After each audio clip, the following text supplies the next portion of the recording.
Chapter 1323. Yumian thought that it was too much to ask for 1 million Han people. If he could ask for less, perhaps Xianxia would agree and a war could be avoided. Absolutely not. Xianxia immediately refused and then he gave the reason. Young master's words cannot be changed. Xianxia said with a serious face, causing Yumian to sigh. Of course he knew that Yang Chendong's words were like an imperial edict in the entire Xianxia and the 5-star army. Unless he was willing to take it back, no one could change it. However, when he thought about the war that was about to begin, especially with the Han people who knew how many of his brothers would die, his expression became unsightly. Noticing the change in Yumian's expression, Tiger's mane sighed in his heart. A scholar was a scholar after all. He was still too soft-hearted. However, some problems that could not be solved politically could not be solved without a war. City Lord you don't have to worry too much. We are determined to win this war. The 5th Master Lu has already arrived at the first city and is ready to attack the city at any time. As long as we win, we don't have to worry about the other party not agreeing to our request. In that case we will immediately rescue 1 million Han people. Isn't this what we want? When he said that they could save 1 million Han people, Yumian's expression became much better. He could not help but sigh. Yes, 1 million Han people can walk out of the abyss of suffering. It's worth it just for this point. Then I'll write a letter to inform Xianxia and give them 2 more days. Yumian finally agreed to send troops. Tiger's mane and Xianxia both breathed a sigh of relief. They began to look forward to the arrival of 2 days later. Tulu City. Xianxia was sulking in his house with a face full of anger. Beside him, the 2 generals Zhou Xian and Jiang Exen also stood there with bitter expressions. They did not dare to speak for a long time. Reporting, First City Lord Yumian has sent a letter to Marquis. A bodyguard jogged into the courtyard and placed a letter sealed with wax on the stone table in front of Xianxia. Then he carefully retreated. He could tell that his master was in a bad mood. At this moment he didn't dare to stay any longer. The letter was placed on the stone table. After about 5 minutes, Xianxia snorted coldly and looked at his most trusted aide Zhou Xian and said, "Open it and read it." Zhou Xian did not dare to hesitate and immediately reached out to take the letter. Then the contents were transmitted to the 3 of them. By the time he finished reading the letter, Xianxia's expression had turned even uglier. He was so angry that his lips were trembling. This, even Yumian is forcing Marquis' hand? No wonder Xianxia was so angry. When Yumian sent a letter to explain that the previous sneak attack had angered Bugnam of Gojosian, his life had not been easy. First, Yumian made a request. If he wanted to solve this matter, Baiming had to send over 1 million Han people to settle the matter. When he received this letter, Xianxia naturally did not dare to make the decision himself. So he sent someone to send it to Baiming's capital. In the capital, Su Yozhen had already received the news and wanted to cooperate with Xianxia to persuade Zhu Qiu. However, this descendant of the Zhu family still had a backbone. Under the bottom line of not ceding land, not compensating and not marrying into the country, the acting emperor did not listen to the advice of the ministers. Instead he decided to fight. On this matter a portion of the military officials agreed, but more importantly the group of eunuchs also supported him. Gao Rang, the director of the East Depot, directly requested to send his nephew Gao Yu as the army supervisor to fight against the 5-star army. In this matter, Gao Rang had won the first prize, which was exactly what Zhu Qiu wanted. Even steward Jin Ying, who had wanted to dissuade the emperor from agreeing to the 5-star army's request, had no choice but to change his mind and support this battle to resolve the problem. Jin Ying appeared to be a lofty official at Zhu Qiu's side, and he could make many decisions. But in the end his authority had been bestowed upon him by the emperor. If he did not have the emperor's support, then he was even lower than a dog. His position dictated that he had to follow the emperor's lead in all matters. With the support of the eunuch group, Zhu Qiu issued an imperial edict, mobilizing 200,000 infantrymen from the capital and appointing Gao Yu as the army supervisor. A few outstanding youths from the great clans were appointed as generals. They were to head to Tulu City and fight against the 5-star army to demonstrate Baiming's military strength. As if dissatisfied with Xianxia's previous performance, Zhu Qiu clearly stated in the imperial edict that the battle against the 5-star army would be led by the great general of the Liaodong cavalry Fong Dingshan, with the army supervisor Gao Yu as his support. This was tantamount to weakening Shi Heng's authority in the army. As a result, his position as commander-in-chief had become empty and transparent. This was what had truly angered Shi Heng.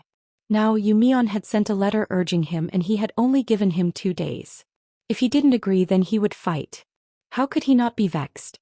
But no matter how angry he was, he still had the position of commander-in-chief. There were still things that needed to be done. He looked at Zhou Xian, who had put down the letter. Jiang Exin, who was still standing to the side, asked, "Speak. Do the 2 of you have any good suggestions?" It didn't matter if they had an idea or not. Since their master had asked them to reply, they had to force their way in. Jiang Exin cupped his fists and said, "Marquis, we must take His Majesty's letter seriously. We have no chance of winning against the 5-star army." Jiang Exin's answer clearly displeased Shi Heng. He first gave the other party a look that said, "You're an idiot. Of course Marquis knows. But with the Emperor's imperial edict, I'm afraid that Gao Yu and Fong Dingshan are plotting something. What can I do?" Ever since Gao Yu had brought 200,000 soldiers to Tulu City a few days ago, he would often close the door and discuss matters with Fong Dingshan. Moreover, he had never notified Shi Heng to participate. Just this fact alone made him furious. In his heart, he didn't know how many times he had cursed Gao Rang and the group of eunuchs behind him. Of course, Fong Dingshan wasn't any better. He was also viewed by Shi Heng as a traitor. Jiang Exin was reprimanded, but there was no anger on his face. He was just giving a simple reply. "You told me to say it, so you can't blame me if I say it wrong. You say it." Unsatisfied with Jiang Exin's reply, Shi Heng's gaze fell on Zhou Xian. Compared to Jiang Exin, Zhou Xian was smarter and had more ideas. This was the main reason why Shi Heng placed him in an important position. At this time, he calmly cupped his fists and said, "Marquis, you don't have to be angry. We just need to send the letter out. As for how we do it, what does it have to do with us?" "What does it have to do with us? What do you mean?" For a moment, Shi Heng didn't understand. His face was filled with confusion. Zhou Xian laughed confidently and said, "Marquis, isn't the Emperor going to fight with the 5-star army? But he doesn't know the strength of the opponent. There's no chance of winning this battle. Since we know that we're going to lose, why don't we hide further away and leave the battlefield to them? When the time comes and we lose, it has nothing to do with Marquis. On the contrary, you can stand up and turn the tide. At that time, isn't it obvious who's stronger? Stay out of it." Pondering the meaning of Zhou Xian's words, Shi Heng seemed to suddenly understand. "You're saying that we should watch the show from the sidelines and watch others fail to distinguish ourselves? Marquis is brilliant." Zhou Xian hurriedly flattered and then retreated to the side with a smile. After receiving Zhou Xian's reminder, Shi Heng thought carefully and confirmed that this was the best way to deal with it. Wasn't Marquis dissatisfied? Then it's good that we withdraw from here and stay far away. This way, if we lose the battle, they can't blame me. Of course, for the sake of the future, he decided to write a letter to Yu Mian to express his difficulties. He also told him that Gao Rang had brought 200,000 soldiers to Tala City. This was not collusion but a transaction. If one wanted to be understood, they had to pay a price. Otherwise, who would believe them? What would they use to form a friendship in the future? Shi Heng was a person who did not have the concept of country. In his eyes, there was only wealth and power. For this, he did not hesitate to sacrifice the interests of the country. It had to be said that using such a person was a tragedy for Baiming. After making his decision, Shi Heng quickly took action. He did 3 things in a row. First, he wrote a letter to Yu Mian in his own name, explaining his difficulties and the situation in Tala City, expressing his powerlessness. Second, he sent Yu Mian's letter to Fong Dingshan and Gao Yu, handing over the difficult problem. Third, he claimed that his health was not good and decided to go to the Wan-Al department to recuperate. Yu Mian's letter was quickly delivered to Fong Dingshan and Gao Yu. The threat in the letter was nothing to the 2 who had already decided to fight. On the contrary, they were more interested in the letter written by Shi Heng. When they saw that he was leaving Tala City, the 2 of them were overjoyed. In any case, Shi Heng still had the title of Commander-in-Chief and had operated here for a period of time. He had many trusted aides in the army. This person's presence would be a great hindrance to the 2 of them. If he could leave now, it would be of great benefit to their ability to command. This was something that they wished for, so how could they not agree? The two of them reached a consensus and agreed to Shi Heng's departure. They even expressed their condolences. After receiving the agreement, Shi Heng left Talu City in the afternoon, as if he did not want to get involved in this troublesome place. Without Shi Heng guarding Talu City, the military power was quickly divided between Fong Dingshan and Gao Yu. The two of them had 100,000 cavalry, 300,000 infantry and 400,000 troops. The power of commanding 400,000 troops made the two of them somewhat arrogant. Needless to say, since they had an army, they naturally had to consider the matter of war. The two of them immediately made preparations to leave the city and fight the five-star army. At the same time, Yu Mian also received Shi Heng's reply. Chapter 1324. With the existence of the intelligence department, every move in Tulu City was naturally not hidden from them. They had already inquired about the matter of Gao Yu supervising the army. But even so, Shi Heng's letter had its value. At least from this letter, it could be seen that the Baiming army was preparing to take action. We have no choice but to fight. Yu Mian looked at the letter and shook his head helplessly. He cupped his fist and said to Tiger's Mane and Xianxia, "Generals, I'm not good at war. I'll leave everything to you. Just tell me what you want to do and how you need my cooperation. Now I'll mobilize the people in the city to be ready to support the front line at any time." Before the army and horses moved, the provisions moved first. Without enough money and food, it was impossible to win a big war or a victory. Yu Mian turned around and went to make preparations. Tiger's Mane and Xianxia, who were left behind, were both happy. They were warlike people from the bottom of their hearts. Now that they had a chance to show off, of course they would not be polite. After a simple discussion, they raised the tent and made preparations before the war. Both sides were ready for the war. Whether it was the beginning city or Tulu City, they were shrouded in a tense atmosphere before the war. Yang Chendong, who was more than 100 miles away, was moving from Shajing City to the beginning city under the protection of the Black Cavalry. In Shajing City, Yang Chendong once again met with the commander of the new Second Army. Naturally, he was comforted. In the end, Yang Chendong also promised that if there was a need, he would prioritize the participation of the new Second Army in the upcoming war. This greatly moved Shibi, and he expressed that he would train his troops well and be ready to be summoned at any time. After Yang Chendong escaped from Shajing City and was heading to the beginning city, he received a telegram from Tiger's Mane. After learning that Baiming was not going to give in and still wanted to fight, he sneered and said, "I really didn't expect that there would be a result so soon after I promised to do something else." Originally, Yang Chendong was prepared to find trouble with the Baiming army after reaching the beginning city. Now it seemed that they were more anxious than he was. Even so, he was not in a hurry to leave. He might as well watch from the side and wait for the right opportunity to give them a taste of their own medicine. It would definitely be very painful and very pleasurable. Men, set up camp. First, send the cavalry scouts to seal off this area. Do not allow anyone to spy on the appearance of our army here. Also, inform the sergeant commander to come and see me. Also, send a report to Tiger's Mane. Tulu City. Shi Heng listened to his subordinate's suggestion and left the city.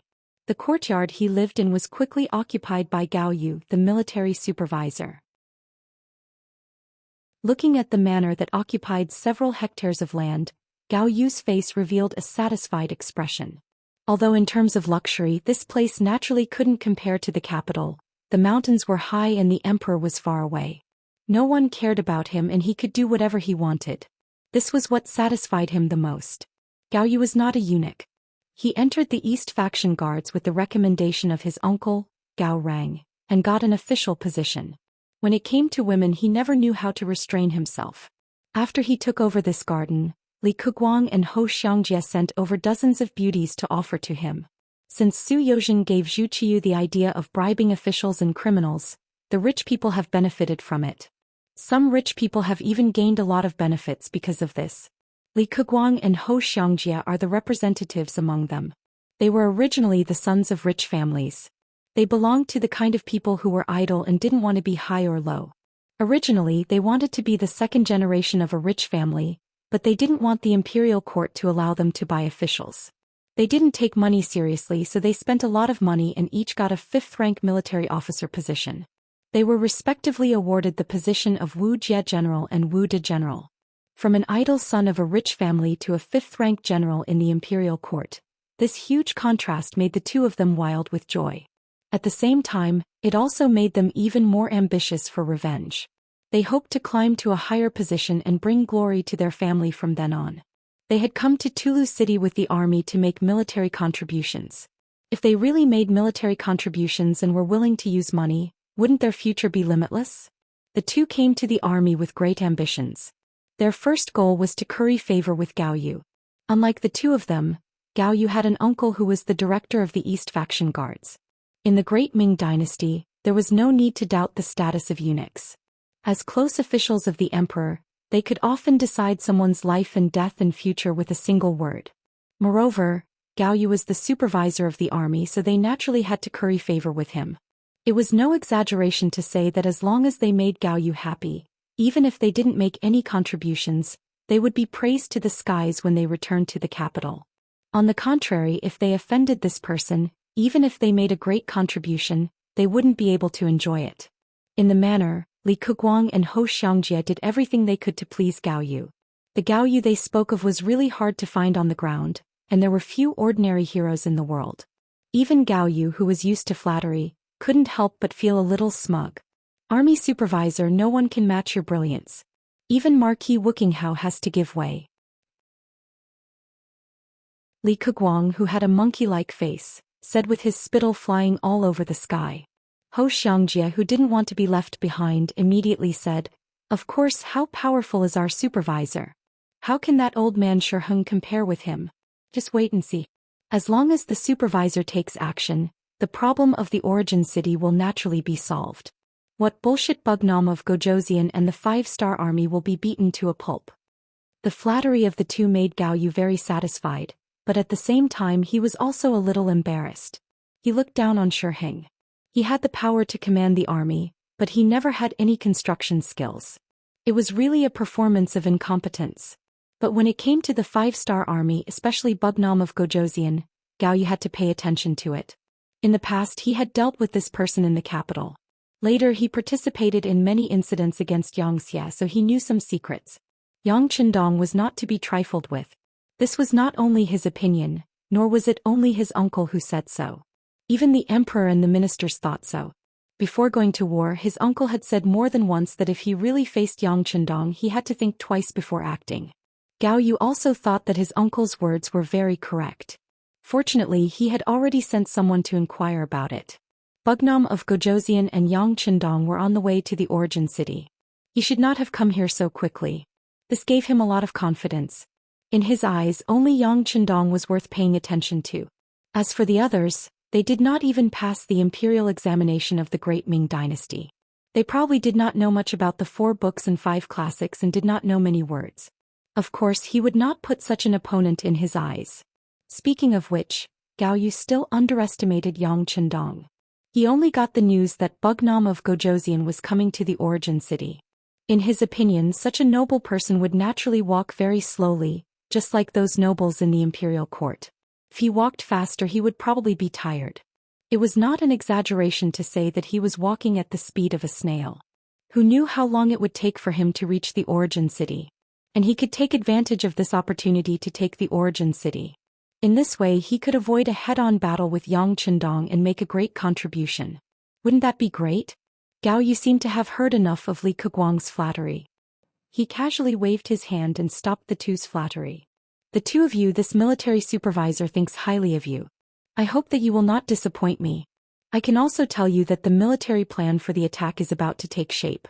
It will be issued tomorrow at the latest. At that time, you two will be given the opportunity to lead the troops. You two must grasp it well." This was equivalent to leaking military secrets in advance. Li Keguang and Zhou Xianxia were excited when they heard this. They could lead the troops alone. Wasn't it time to show off? At that moment, both of them nodded excitedly and patted their chests to promise that they would not let Gao Yu down. The two of them went back excitedly and waited for a night. Just before noon the next day, the order was issued. Li Keguang got the position of the left vanguard, leading 10,000 troops. Zhou Xianxia got the position of the right vanguard, also leading 10,000 troops. As the vanguard, they went straight to the origin city from Talu City. They wanted to appear at the origin city at lightning speed and catch the enemy off guard. Then the main army would appear one after another and complete the encirclement of the origin city. In order to win this battle, Baiming could be said to have paid a great price. Among the 200,000 reinforcements, there were 20,000 of them who were equipped with firearms. Among them there were 5,000 god cannons and 5,000 god guns, 500 improved god cloth cannons that could shoot 300 meters away and 2,000 new repeating guns. Speaking of repeating guns, this was based on the modified Type 81 automatic rifle that Yang Qindong gave to Jining.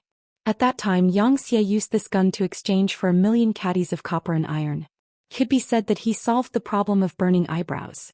After Baiming got the Type 81 automatic rifle, they called all the skilled craftsmen. After so many years of hard work, they finally made a replica repeating gun that could hold 4 bullets and fire continuously. Because it was all handmade, there was no so-called lathe to match it. The manufacturing power was very limited and it was easy to have problems. For example, the bullets were not on the scale and things like jamming happened from time to time. Even so, it was not a small achievement to create a 4-style repeating gun. The shooting range of the gun was increased by 20 meters, reaching 120 meters. It was regarded as a treasure by Baiming Firearms Camp. The firearms camp with 20,000 people was one of Gao Yu's biggest trump cards. Both sides had firearms, the power was directly ignored by him. They had a lot of troops and they had the help of 100,000 strong Liaodong iron cavalry. He was determined to take down the origin city. Chapter 1325. Gao Yu had once investigated the information and knew that the beginning city had once been surrounded by the Baiming army. They had only failed because the siege was not successful. But this time he had the red coat cannon and flintlock. As long as the siege was successful, he was confident that he could take down the city. That was the beginning city, which was regarded as the headquarters of the 5-star army on the grassland. There were countless good things inside. Once they could take down the beginning city, it would not only mean that the 5-star army had suffered a heavy blow on the grassland, but they would also gain countless benefits. Gao Yu's face was full of excitement. After discussing the specific military plan with Fong Dingshan, he returned to the manor. Unlike usual, he did not sleep with any woman that night. Instead, he went to bed early to prepare for the army's departure tomorrow. The beginning city. The intelligence personnel lurking in Tulu City had sent news through telegrams, explaining the unusual movements of the Baiming army. In the headquarters of the new army group, Tiger's Mane called his 3 corps commanders and a group of officers to discuss the military battle plan together. For 2 hours the plan was revised again and again. Finally, there was a plan that everyone was satisfied with. In the end, Tiger's Mane and Yang Si made the final decision, and all the military directors received their respective tasks.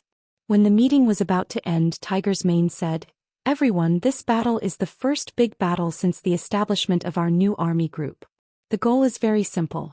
Seriously speaking, it's just a small test for us. But I want to remind you that the 6th young master is watching behind us. This time, not only do we have to win the battle, but we also have to show our best side and let the 6th young master see the military style of our new army group. If you perform well, you will naturally be rewarded after the battle. On the other hand, if anyone attacks at will because of carelessness or disobeying orders, which leads to changes on the battlefield or even losses, then you will be punished by military law. Do you understand?" "Understood." Hearing that Yang Qindong was watching from a short distance away, everyone perked up. To be able to perform well in front of the 6th young master was the hope of many. All of them straightened their backs with an eager expression. After the meeting, the entire first city began to move. The entire new army of more than 100,000 soldiers was quickly mobilized. A solemn atmosphere spread throughout the city.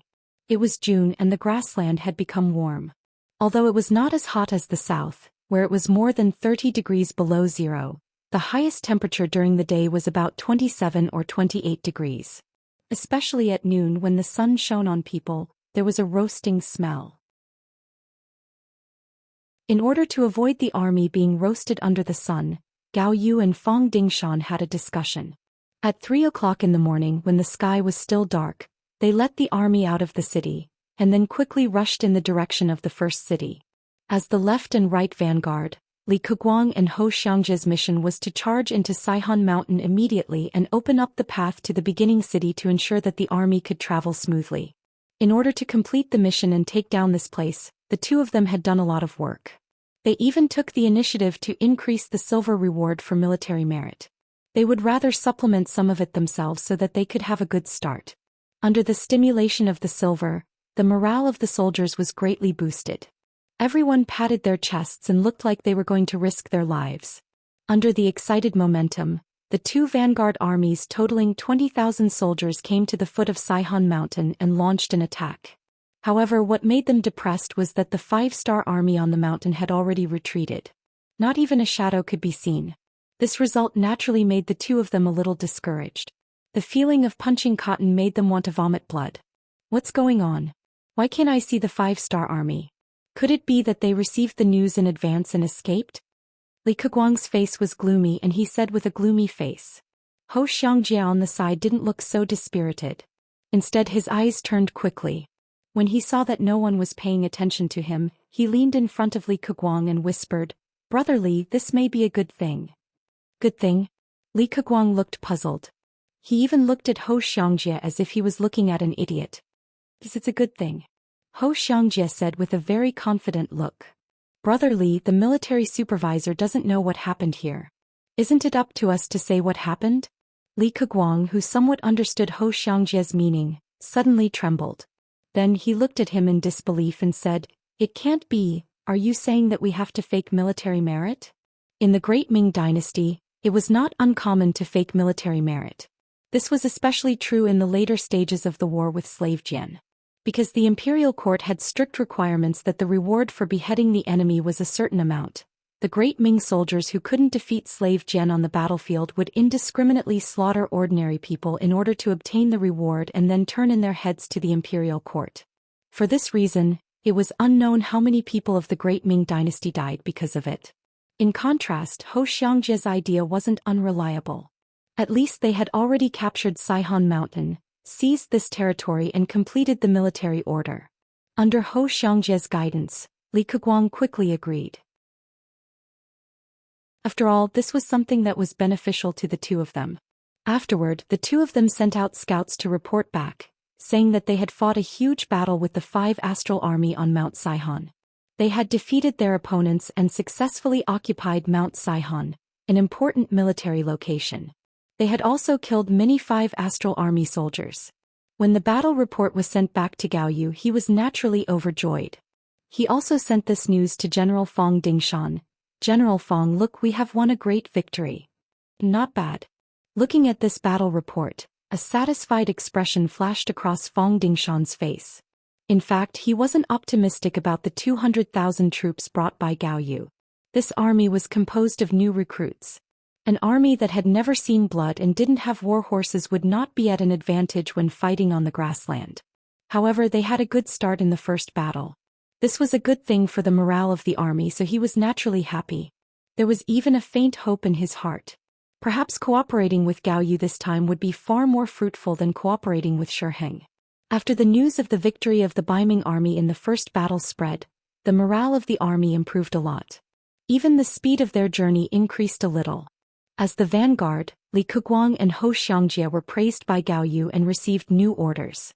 They were to continue to move forward and strive to reach the beginning city as soon as possible to catch the 5-star army off guard. If they could take the opportunity to enter the city, it would definitely be the first merit. When they saw the 2 words "first merit," the two of them were naturally excited. The victory on Saihan Mountain made them underestimate the enemy. After all, they didn't really fight with the 5-star army. In order not to let the people have panic thoughts and emotions, the Baiming imperial court didn't publicize the power of the 5-star army. Ignorant people didn't care. The two of them led 20,000 infantrymen down Saihan Mountain and quickly went to the beginning city.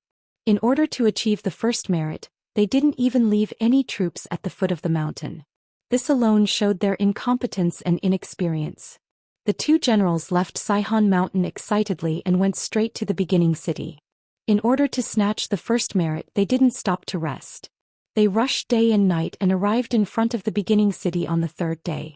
The sudden appearance of 20,000 Biming army outside the city seemed to be greatly beyond the expectations of the five-star army. The city gate quickly closed and showed a panicked look. The five-star army was really unprepared. The scene in front of him made Li Keguang very excited. However, when he turned around to look at the infantryman behind him, there was a hint of disappointment in his eyes. It's a pity that the army is very tired after rushing for days. Otherwise we could have won the battle. Yes, the beginning city's city wall is very tall. It's not something that can be defeated by tired soldiers. I think we should wait for a while, Zhou Xian said with a look of pity. Facing the beginning city's city wall that had been reinforced more than once, it was very difficult to take it down. Moreover, the Biming army had rushed for days and their combat power was less than 30% of their usual strength. If they attacked the city now, it was no different from courting death. The two generals felt that it was a pity that they couldn't attack the city immediately. However, they didn't know that if they attacked the city now they would only die. The beginning city wasn't something that could be easily attacked. Moreover, the five-star army in the city was already prepared. If they attacked now they would be courting death. Li Keguang and Zhou Xian, who were unaware of the situation, thought that they had seized a great merit and had blocked the five-star army within the city gates. Thus, they hurriedly sent someone to send a message to the rear troops, exaggerating their merits. In order to make it seem more realistic, they even added a lot of merits. For example, they had fought a great battle with the five-star army outside the city and had won, sending them back into the city. The battle report was sent by the cavalry to Gao Yu, who was not far from Talu city. It made him exclaim happily, the two of you are really famous generals. Well done. Come, inform General Fong of this news. At the same time, order the army to speed up and rush to the beginning city as soon as possible to join General Li and General Ho. Gao Yu, who had underestimated the five-star army and overestimated the strength of his army, was excited. It seemed that the great merit was in front of him. At this moment he looked down on Shiheng even more. Even he, who had never led an army, could besiege the beginning city in a short time. He didn't know why Wu Qinghe would be afraid of the five-star army. Now it seemed that it was not an exaggeration to call him a stupid general. Fong Dingshan, who was leading 100,000 cavalry, also received the news quickly. He was not surprised by it. After all, the beginning city had been besieged before. Now it was just a repeat of the past. It was nothing. He just hoped that this trip would not be as fruitless as last time. Under the beginning city, Li Keguang and Zhou Xian, who had rested for an afternoon and night, walked out of their respective big tents with radiant faces. Then they ordered the troops to attack the city. The 20,000 Biming army, who didn't encounter any opponents, also had high morale. After an order, they launched the first attack on the south gate of the beginning city in front of them.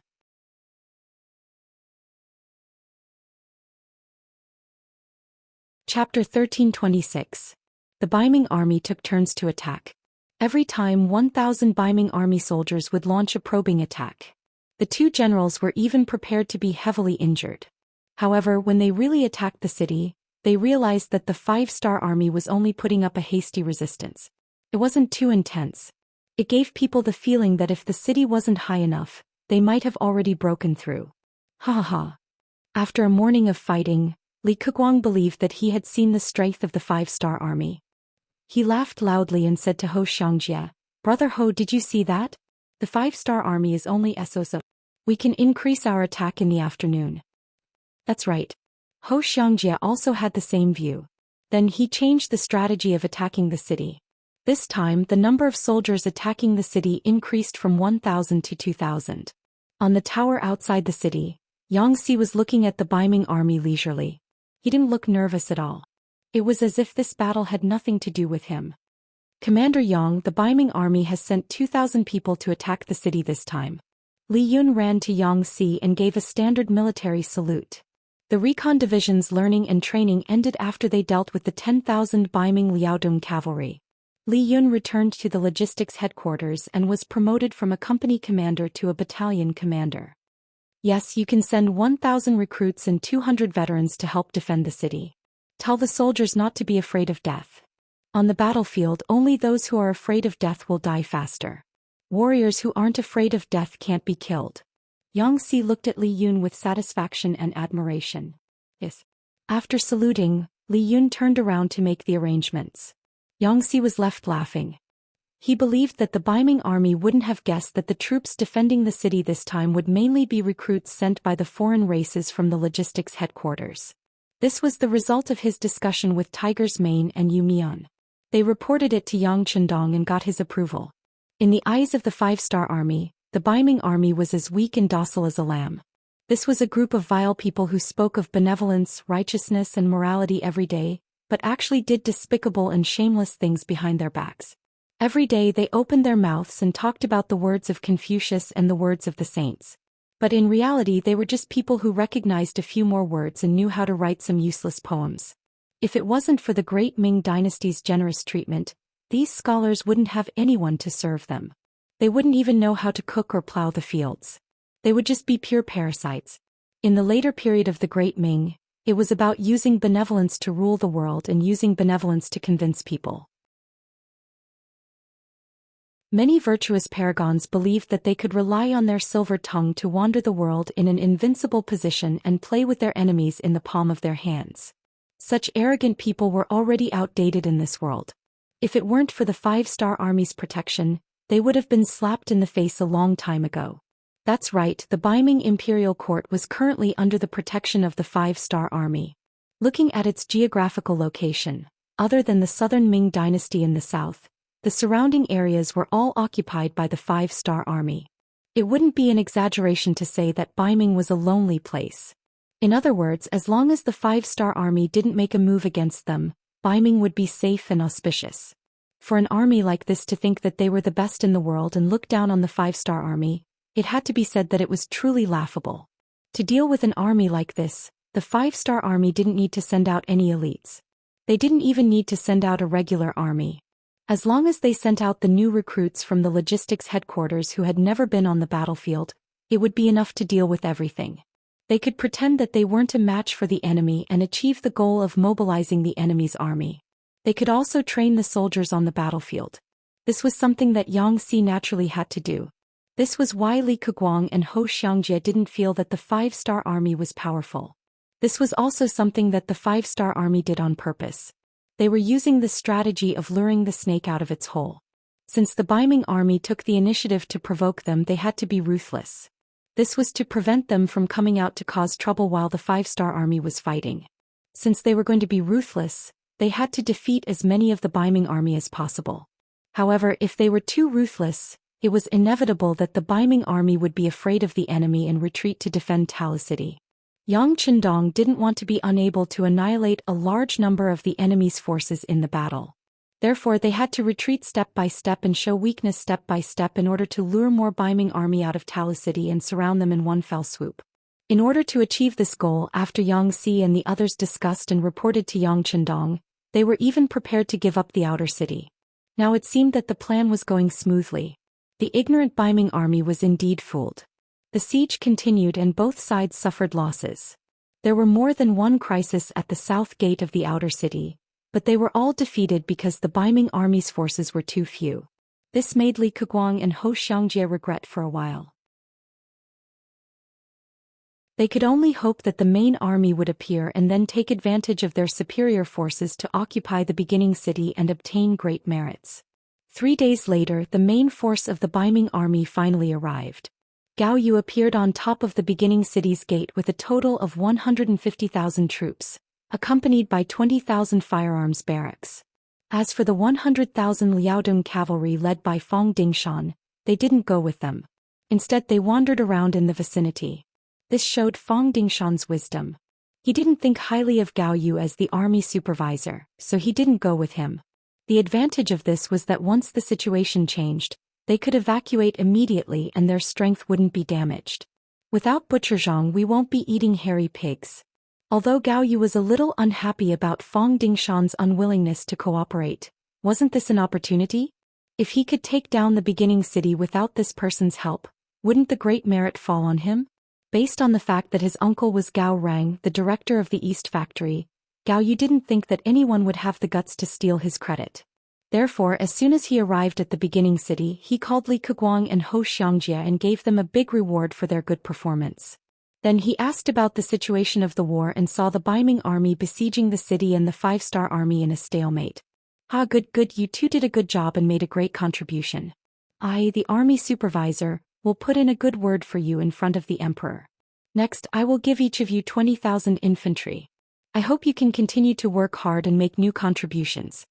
Gao Yu laughed happily. The two people who were praised were also very excited. They immediately said that as long as they had enough troops, they could take down the beginning city and asked Gao Yu to wait for the good news. Li Keguang and Hou Xianxia, who were praised and entrusted with important tasks, launched a more fierce attack the next morning. For a time the beginning city was filled with shouts and shouts. There would be blood splashing on the South City Tower every moment. It was very tragic.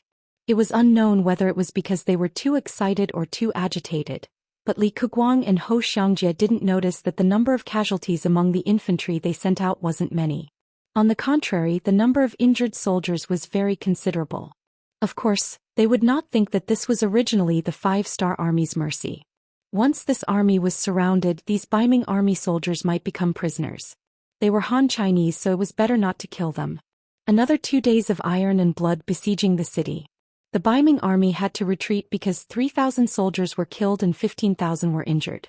This also made Li Keguang and Hou Xianxia depressed. In their view, the besieging army was about to succeed several times, but with the five-star army's counterattacks they had to retreat. The feeling of failure when they were about to win made them very uncomfortable. In 2 days of besieging the city they lost nearly 20,000 soldiers. This result made Gao Yu somewhat dissatisfied. He called Li Keguang and Hou Xianxia again and asked them how confident they were in taking down the city.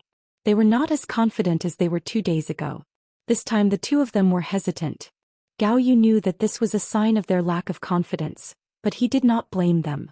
After all, it was not easy for them to achieve such a result on their first time leading an army. In my opinion, we can't continue to lose soldiers like this. Tomorrow we will use the firearms camp.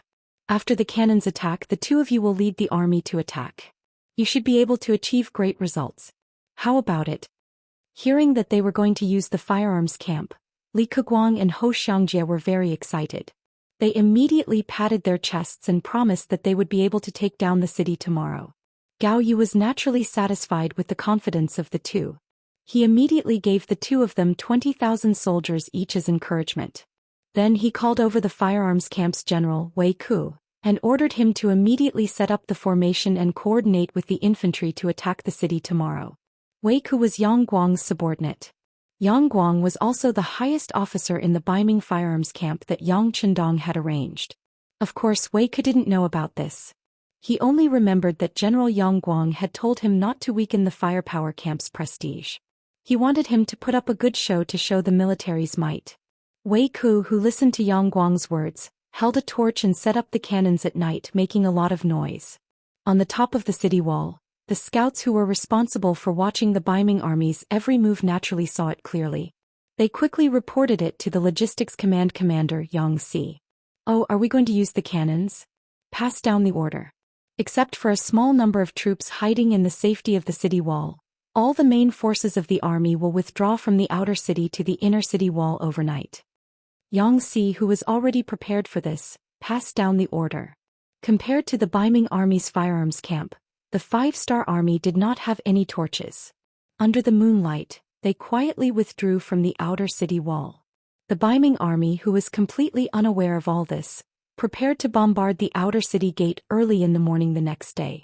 Tens of thousands of Baiming army infantrymen were also waiting under the command of Li Keguang and Hou Xianxia. Seeing that the morale of the army was so high, Gao Yuzhou was full of confidence in his carriage. Following his loud shout, they began to attack. Wei Ke led the firearms battalion to take the lead and launched an attack. Hundreds of cannons fired in unison. The momentum of the cannons bombarded the southern gate.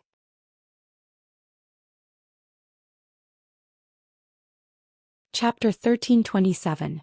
Boom boom boom. Boom boom boom. As the cannons rumbled, several hundred explosive cannonballs landed on the city walls and gates of the southern city, causing a strange phenomenon as if an earth dragon had flipped over. The sound of the cannons went on for an hour. Looking at the tower of the south city, it was already full of holes. Even the south city gate had been blasted into pieces. The cave door was wide open like a young girl who was open for anyone to take advantage of. Charge. Seeing that the city gate had been broken, Li Keguang and Zhou Xian led the tens of thousands of soldiers excitedly, shouting as they charged forward. There were a few 5-star army soldiers lying in ambush on top of the south city tower. Because they had entered a safe zone in advance, they didn't suffer any losses. Seeing a large number of Baiming army charging at them, they followed the plan and fired 2 volleys of arrows at the city gate tower. After killing and injuring several thousand Baiming army soldiers, they quickly retreated. The south city tower changed hands. Taking this opportunity, the 2 generals led their troops to the east, west, and north respectively. After paying a certain price, they successfully occupied the outer city of the beginning city. The outer city was breached. When the news came, Gao Yu was naturally very excited. He waved his fist fiercely to vent the excitement in his heart. In the main tent, Li Keguang, Zhou Xian, and Wei Ku were standing together. Gao Yu looked at the 3 of them with appreciation and said with satisfaction, "You guys have done very well. This supervisor has already submitted a memorial to the emperor regarding your performance. The reward should be coming soon. Many thanks to military supervisor for your promotion." The 3 generals said excitedly. "Very good. This military supervisor wants to tell you and the others that you will be rewarded for your contributions. You should work even harder. Now that we've taken the outer city, when can we take the inner city and attack the inner city? That's what we need to discuss today. If you have any suggestions, feel free to raise them." Gao Yu began to ask questions after a round of praise. After all, conquering and occupying the entire origin city was his goal. Conquering the outer city was just the first step. With the previous victory, the 3 generals were each more courageous than the other when it came to strategizing. After listening to the opinions of the 3 people, Gao Yu finally understood the opinions of the 3 people. That was, they still needed to increase the number of troops. The best plan was to take down the first city in one go with the advantage of a strong military force. Although the Baiming army managed to capture the outer city with the help of the cannons, their losses were not small. Originally, there were 170,000 infantrymen.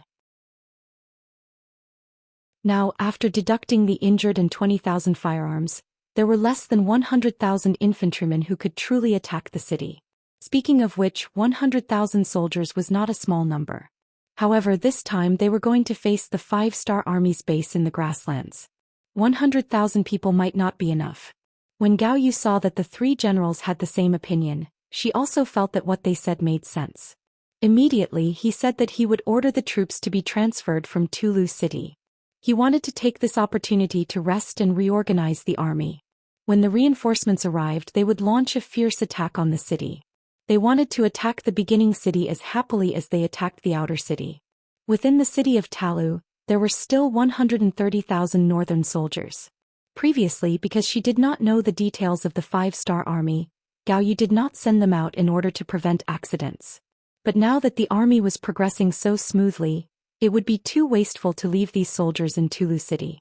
After Gao Yu gave the order, 80,000 soldiers left the city and rushed in the direction of the first city. This move seemed to be Gao Yu's heavy bet, but at the same time, it was also the beginning of her defeat. The success of luring the snake out of its hole also meant that the 5-star army could finally let loose and fight back with all their strength. Xianxia's intelligence personnel in Tulu City reported the news as soon as the 80,000 infantrymen gathered in the city. Yang Chendong, who had been watching every move in Tulu City, immediately laughed. "Good, the enemy has entered the trap. We can start the operation. 6th young master, please give the order." The several high-ranking officers of the 5-star army standing in the tent all looked at Yang Chendong. Looking at everyone's eager appearance, Yang Chendong knew that they were ready. He did not hold back and came to the sand table and loudly ordered, "Commander Niu Duo of the Air Army, I order you to send a division to quickly seize Saihan Mountain and cut off the 80,000 Baiming army reinforcements from Gao Yu's main army." "Yes." Niu Duo immediately saluted after hearing the order. "New 2nd Army Commander Shibi, you send 2 divisions to cut off the 80,000 Baiming army's retreat after they leave Tulu City. Don't let any of them return to the city. This time, you may face a pincer attack from the 80,000 infantrymen and the 50,000 Baiming army in Tulu City. Can you do it?" This was a very important mission and they had to be careful. Yang Qindong wanted to give this mission to Shibi. Your subordinate will personally take 2 divisions to carry out this mission. We definitely won't let a single Biming army member escape back into Tulu City, Shibi said in a clear voice. This was the new Second Army's first battle after being reorganized, and it was going to be carried out right under Yang Qindong's nose. They could only win, not lose. This was his creed. Yang Qindong silently nodded. Although the mission was a bit difficult, if the new Second Army wanted to stand up again, they had to go through this kind of experience. Without looking back, Yang Qindong ordered again, 1 division of the new Second Army and 1 division of the Second Army. Make use of the advantage of the war horses to cut down the encirclement of the 80,000 infantrymen. This is to inflict heavy damage on the enemy and destroy their morale. Yes. The 2 commanders, Shibi and Neo Duo, immediately agreed, expressing that they would pass on the mission to their subordinate division commanders. At this point, Yang Qindong turned his gaze to the 1st Cavalry Division's commander, Tianhu, who had been standing there like a pole but hadn't accepted a mission yet. When he saw Yang Qindong's gaze, Tianhu straightened his back. Although he didn't say anything, his meaning was quite clear. 6th Young Master, if you have any difficult missions, leave them to us. We promise to complete them. Commander Tian, 100,000 Biming Liaodong cavalry have disappeared from our line of sight. They might appear at any time. Your mission is to stop them from entering the battlefield and inflict as much damage as possible. This is a powerful enemy. Biming has invested a lot in them and they have 5 times your number. Can you stop them? When Yang Qindong asked this, he was also carefully observing Tianhu's expression. Speaking of which, their mission was the most difficult. If they didn't handle it well, it was possible that the whole division would be wiped out. When he heard that they were finally going to face Biming's Liaodong cavalry, even though he knew that the other party had 100,000 soldiers, Tianhu didn't show any fear on his face. On the contrary, there was only a rumbling fighting spirit. 6th Young Master, don't worry. Our 1st Cavalry Division is not afraid of any opponent or enemy. No matter if they are weak or strong, as long as they face us, they will only be defeated. Good. Hearing Tianhu's confident answer, Yang Qindong walked forward and patted his shoulder, then said, Your fighting spirit is commendable. But I still have to say that the opponent this time is not simple. You must not be careless. I have already sent a new group of soldiers. They will send people out of the city to help you. There is also a heavy cavalry regiment near the beginning city. If things go wrong, they will go to the beginning city and meet up with them to launch a counterattack. Remember, don't use loyalty in war and don't use the lives of your soldiers as a stepping stone. When Tianhu heard such sincere words, he once again stood at attention and said, 6th Young Master, I will remember your words in my heart. Watch my performance. Well, I will watch your performance. Speaking of which, this king is preparing to expand the world's 1st Cavalry Division into an army. I hope that you can have the vision of a general. What this king wants is a general who can devise strategies, not a tiger general who can only charge into battle. Do you understand? This was the first time Yang Qindong talked about expanding the 1st Cavalry Division into an army in public. There wasn't any news about it before. So everyone was surprised after hearing it. The current 1st Cavalry Division already had 20,000 soldiers. Its combat strength was not something that any army could compare with. Now that he wanted to expand it, didn't that mean that its combat strength was close to that of a group army or even surpassing them? There was no doubt that once it became an army, the value of a commander would definitely surpass that of other commanders. Even the power of a group army commander would be on par with that of a group army commander. After everyone understood this, they looked at Tianhu with envy and a little jealousy. Tianhu's face turned red. This meant that the 6th Young Master wanted to promote him. At the same time, it was also a kind of affirmation to the 1st Cavalry Division. He immediately stood at attention and said, Yes, 6th Young Master, please rest assured. Tianhu is a wise general, not just a general who knows how to kill.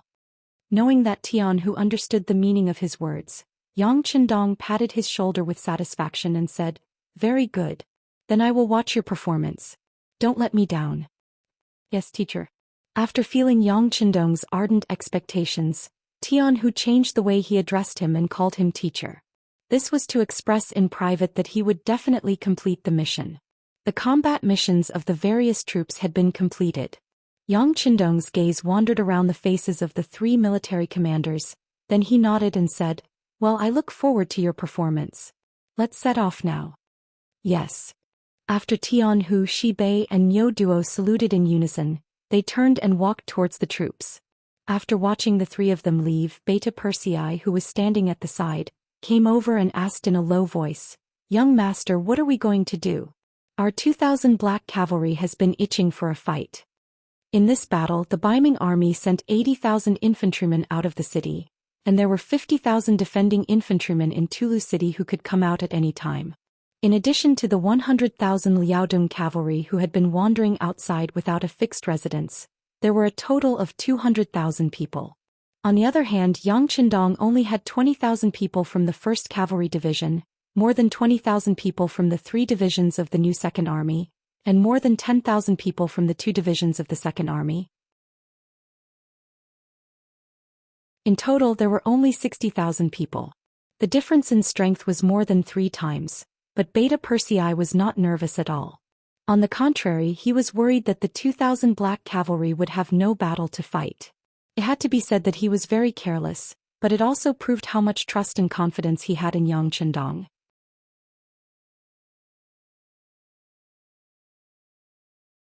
Chapter 1328.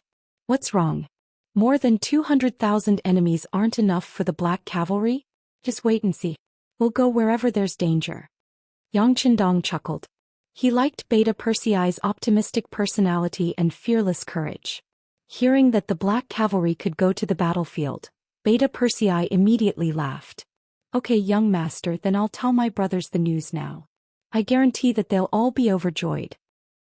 First City. The military report of 80,000 Baiming infantry leaving Teru City was also sent to Tiger's man via telegram.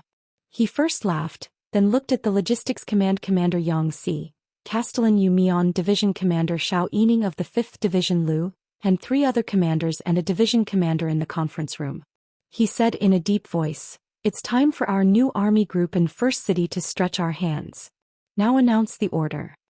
After everyone, including Yu Mian, stood up straight, Tiger's man said, "The 101st Division and the Heavy Cavalry Regiment will go out of the city to find the Baiming Liaodong Cavalry and cooperate with the 1st Cavalry Division to find and destroy the enemy. The 102nd Division and the 103rd Division will surround the Baiming army outside the city from the left and right respectively and strive to capture all of them. The 5th Division Lu will cover the Baiming army's artillery camp before the battle and go out of the city to severely damage the enemy's firearms camp. Let them know that we're their ancestors when it comes to firearms. The Logistics Command will be responsible for going out of the city to take care of the prisoners and clean up the battlefield. The Castellan's mansion will be responsible for defending the city and security in the city. At the same time, empty several hospitals in the city and prepare to receive the enemy's wounded." After issuing several orders in a row, Tiger's man suddenly raised his voice and said, "The 6th young master will be watching this battle not far away. Whoever has a problem should prepare to leave the army and go back to retire." "We promise to complete the mission." Everyone answered in unison. As the 5-star army continued to grow stronger, the number of reserve talents also increased. Who knew how many people were eyeing the position below their buttocks? If he didn't perform well, Tiger's mane wasn't joking. He would really retire early. This was related to his own future, so he couldn't afford to be careless or careless. Tiger's mane knew that his words had worked when he saw the solemn expressions on everyone's faces. He nodded quietly and then said, "Okay, go and prepare. Rest well tonight. Tomorrow morning we will go out and fight." Saihan Mountain. This was an important mountain between the First City and Tulu City. As a link between the 2 cities, it served as a buffer. Saihan Mountain, which had experienced countless wars, had changed hands many times. It was used as the gate of the First City to defend against enemies. This time was no exception. Baiming's first target was this place. However, because the 5-star army was prepared and gave up in advance, it allowed Baiming's army to take down this important place without shedding any blood. However, because it was too easy to get, it didn't attract enough attention. Even Li Keguang and Xianxia, who were the vanguard generals, didn't leave any troops here. However, when Gao Yu passed by here, she casually pointed and arranged for 3,000 soldiers to be here. Most of these 3,000 soldiers were made up of new recruits. Many people were happy to be arranged here. Originally, they joined the army for food and pay. In the eyes of such people, there was no such thing as loyalty to the country. The facts also proved that after they changed from ordinary people to members of the Baiming army, their lives didn't change much. The salary wasn't distributed in time, and they were usually only 60% full after eating. This made them complain a lot. This time, when they heard that they were going to fight against the awe-inspiring Bugnam of Zhou Xian and the powerful 5-star army, many soldiers were scared before the battle. They just wanted to eat food and didn't have any great ambitions. There was no one above them, and even if they made military achievements, most of them would be taken away and their future was bleak. They just wanted to live and become soldiers. It was too difficult for such people to show their heroic side on the battlefield. Fortunately, these 3,000 soldiers were lucky. They didn't need to go to the front line. They only needed to guard the mountain and watch the Baiming army's supplies pass smoothly. This made the 3,000 soldiers very happy. They didn't need to fight and they might be able to get military achievements. This was really a blessing from the heavens. For this reason, the 3,000 soldiers had a good celebration. Then the next day they began to guard the mountain and muddle along. They were muddling along because they had nothing to do from morning to night. Apart from occasionally seeing the Baiming supply vehicles, they didn't see anyone else. As for the 5-star army, they didn't even see a shadow. After a few days, the initial nervousness had disappeared. Now, when the sky had just turned dark, apart from 200 soldiers who were normally on duty, the rest of the 3,000 soldiers had entered the temporary military tent and started to talk with Zhou Gong. In the pitch-black night, 50 well-trained scouts with sharp blades in their mouths approached quickly under the cover of the trees. They were like agile monkeys, flashing and moving behind the Baiming army soldiers. As they continued to move, the Baiming army soldiers were either killed or knocked unconscious. In just 15 minutes, the 200 night watch soldiers had lost all signs of life. When Mo Benyi, the commander of the 306th Division of the Ear Army, saw this scene, he couldn't help but shake his head. New recruits are new recruits. There's no challenge at all. They didn't even send out hidden sentries. Alright, everyone go up. Don't make any noise. Get ready to capture the prisoners. The 3,000 Baiming army soldiers who didn't have the slightest bit of vigilance and never thought that someone would attack them had large swords pressed against their necks while they were still sleeping in their tents. The entire operation was methodical and orderly. In this battle, other than the 123 Baiming army soldiers who were killed at the beginning, the rest, including the general, were all captured. No one resisted and this Baiming army was completely wiped out. Send a message to the military commander. Tell him that we've taken down Mount Saihan. Mo Benyi instructed the radio operator sent by the military. With his rank, he wasn't qualified to be on the radio.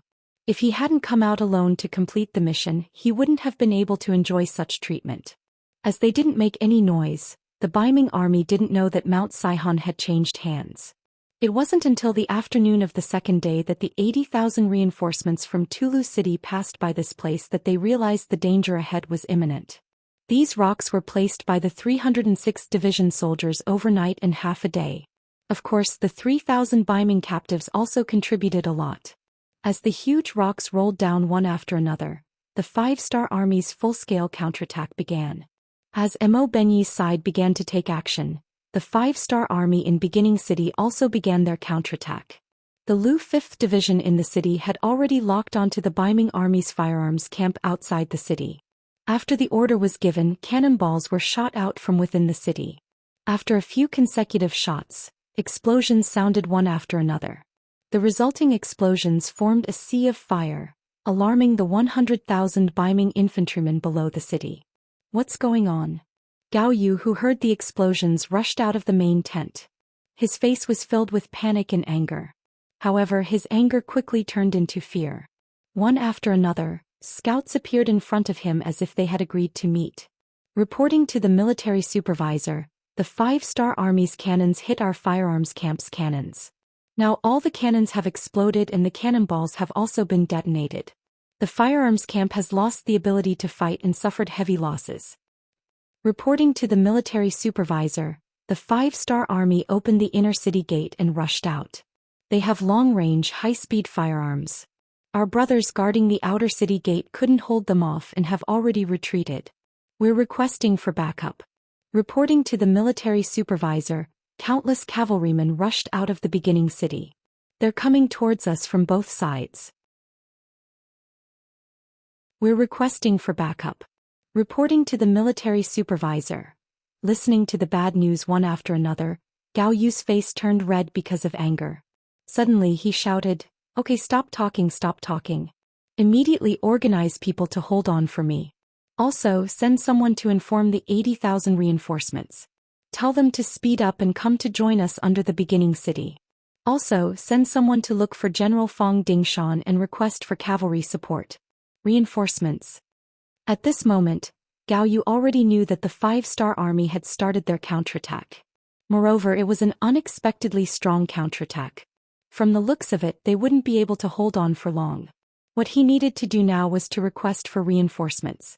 As long as he could hold on until the reinforcements appeared, he could coordinate with them from the inside and outside and turn the tables around. How would Gao Yu know that the 80,000 infantry reinforcements he hoped for were blocked at the foot of Saihan Mountain? They couldn't move forward. And right behind them, Commander Wu Hui of the 3rd Cavalry Division of the new 2nd Army was leading his cavalrymen all the way here. They had taken Baiming's army by surprise and inflicted heavy losses.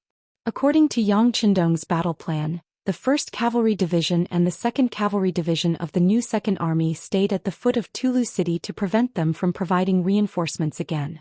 The 3rd Cavalry Division and the 305th Cavalry Division of the 2nd Army would cut through the back and flank of the 80,000 Baiming's reinforcements. They no longer had the ability to support them. On the other hand, the 100,000 elite Liaodong cavalrymen led by Fang Dingshan still had the strength. However, they weren't thinking about helping Gao Yu out of his predicament. Instead, they were thinking about how to destroy the heavy cavalry regiment led by Wind-Chasing Wolf that they had surrounded. Fortunately, Yang Qindong's order was to surround and capture Baiming's army. So, even though the offensive seemed fierce, Gao Yu wasn't in any danger for the time being. When he knew that the situation wasn't good, he first sent someone to ask for reinforcements. Then he immediately called for General Weika of the Firearms Division and had him lead the firearms soldiers to the front line to resist the 5-star army's attacks. "Please don't worry, Army Supervisor," General Weika said confidently after receiving the mission. This time he had brought over 10,000 firearms soldiers with him. Among them there were quite a few soldiers who were armed with rifles. He believed that as long as he commanded them properly, even if they were facing fierce cavalry, they would be able to tear off a piece of flesh and let them know how powerful they were.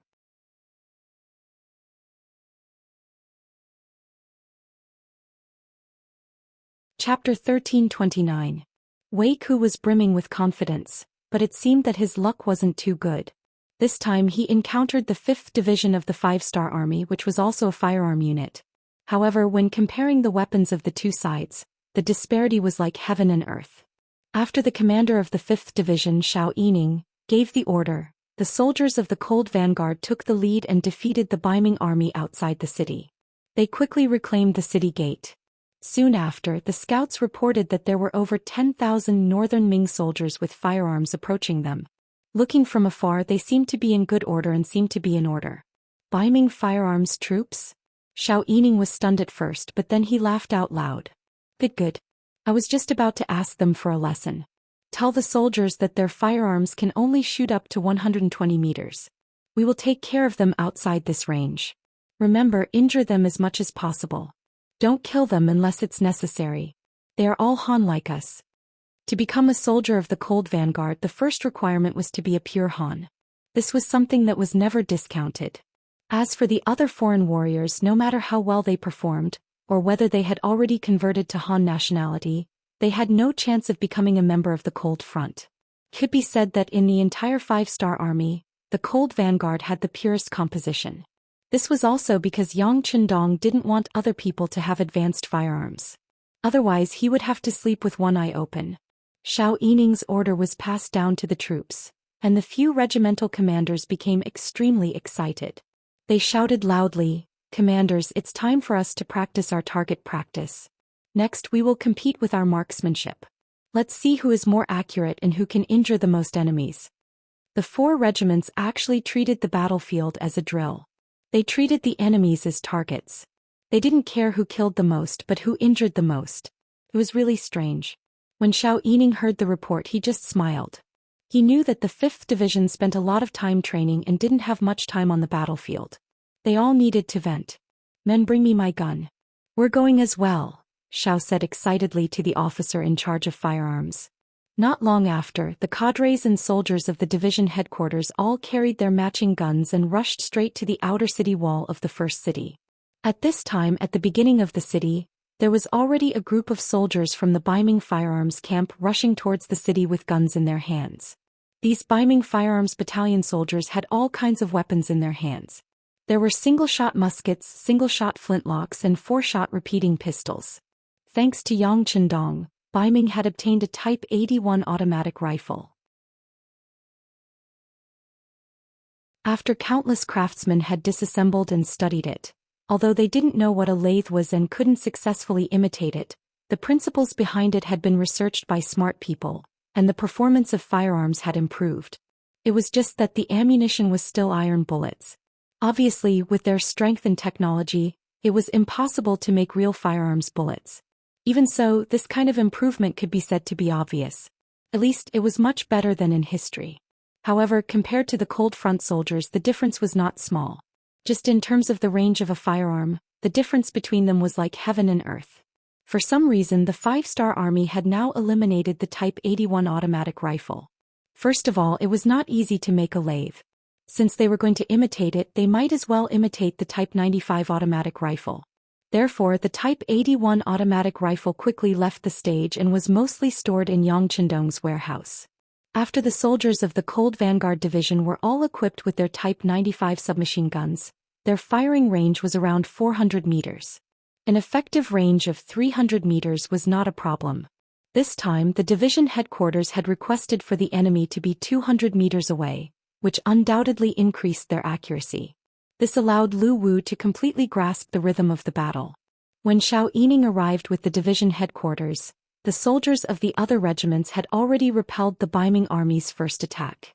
Under the hail of bullets, more than 1,000 Beiming soldiers were thrown to the ground. The Cold Front soldiers very well carried out the orders of the division headquarters. They tried their best to injure the enemy instead of killing them. As a result, they killed fewer people and injured more people, which affected the morale of the soldiers even more. At this time, the thousands of northern Ming soldiers who were wailing at the foot of the city walls were an example. With the existence of these wounded soldiers, the other northern Ming soldiers turned pale with fright.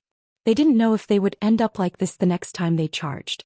There were also some lucky Beiming soldiers who were rescued by their comrades and brought back to the barracks. However, they were still injured.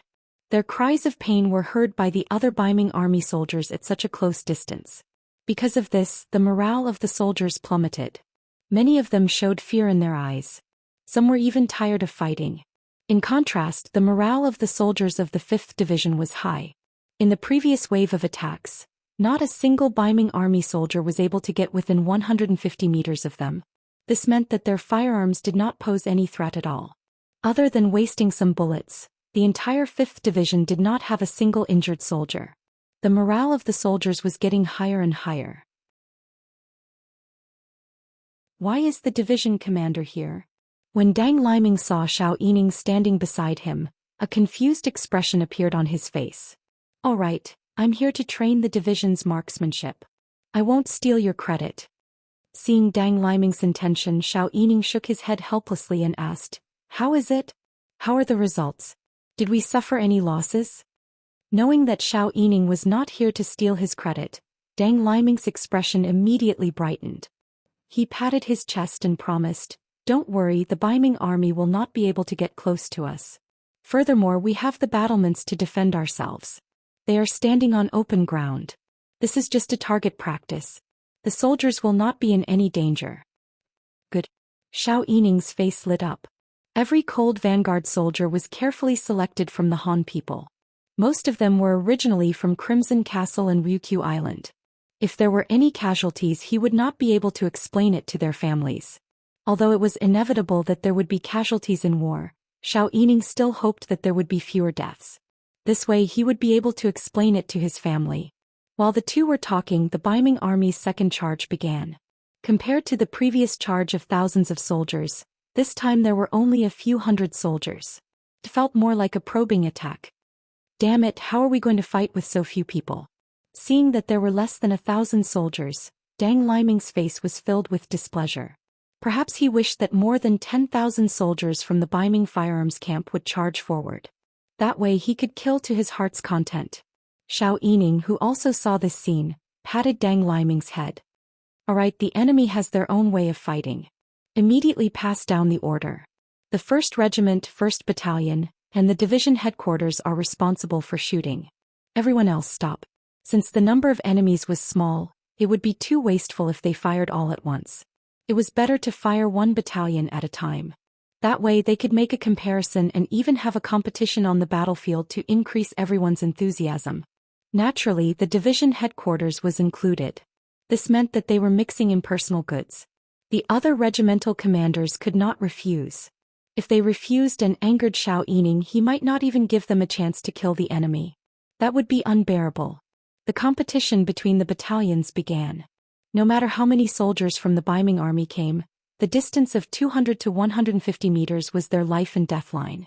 No one could rush over, let alone launch a counterattack. Not only that, after a few short charges, more and more soldiers from the Baiming army could run back without being injured. So much so that the wounded soldiers of the Baiming army were thrown under the city gate tower. When everyone screamed in pain, the other Baiming army soldiers did not dare to come forward. They were afraid that they would be one of them. The firearms camp did not play its role as expected. Instead, they were beaten into idiots. They did not even have the ability to fight back. This made Gao Yu, who was the army supervisor, very angry. However, what made him even more dissatisfied was that as the two cavalry armies under the new army continued to penetrate and cut through, he actually lost another 10,000 or so infantrymen at daybreak the next day. Moreover, most of them were injured soldiers. The number of people who truly died in battle was few and far between. It was precisely because there were too many injured soldiers in the barracks. It was more than a third of the total number of soldiers. The wails and screams of pain were endless. It was like purgatory on earth. It made people's faces change greatly. The morale of the soldiers was greatly shaken. At this moment, if there were no reinforcements, the more than 100,000 Baiming army would collapse. Reinforcements, where are the reinforcements? Looking back, Gao Yu's eyes flashed. At this moment he finally knew the power of the 5-star army. He also began to regret that he took the initiative to go out of the city to fight. If he stayed in Tao City, would it be much safer? Tao City. When the 80,000 reinforcements left the city, the commander of the new 2nd Army led the 1st Cavalry Division and the 2nd Cavalry Division to camp in the city. The military tents were connected to one another and countless cavalrymen were constantly wandering around. This momentum frightened the northern Ming soldiers who were guarding the city. They also began to realize that the soldiers who had left the city were in danger. Knowing that the Baiming army outside the city may be very dangerous, whether to kill them or not became the problem that the Baiming General Zhang Ping needed to consider.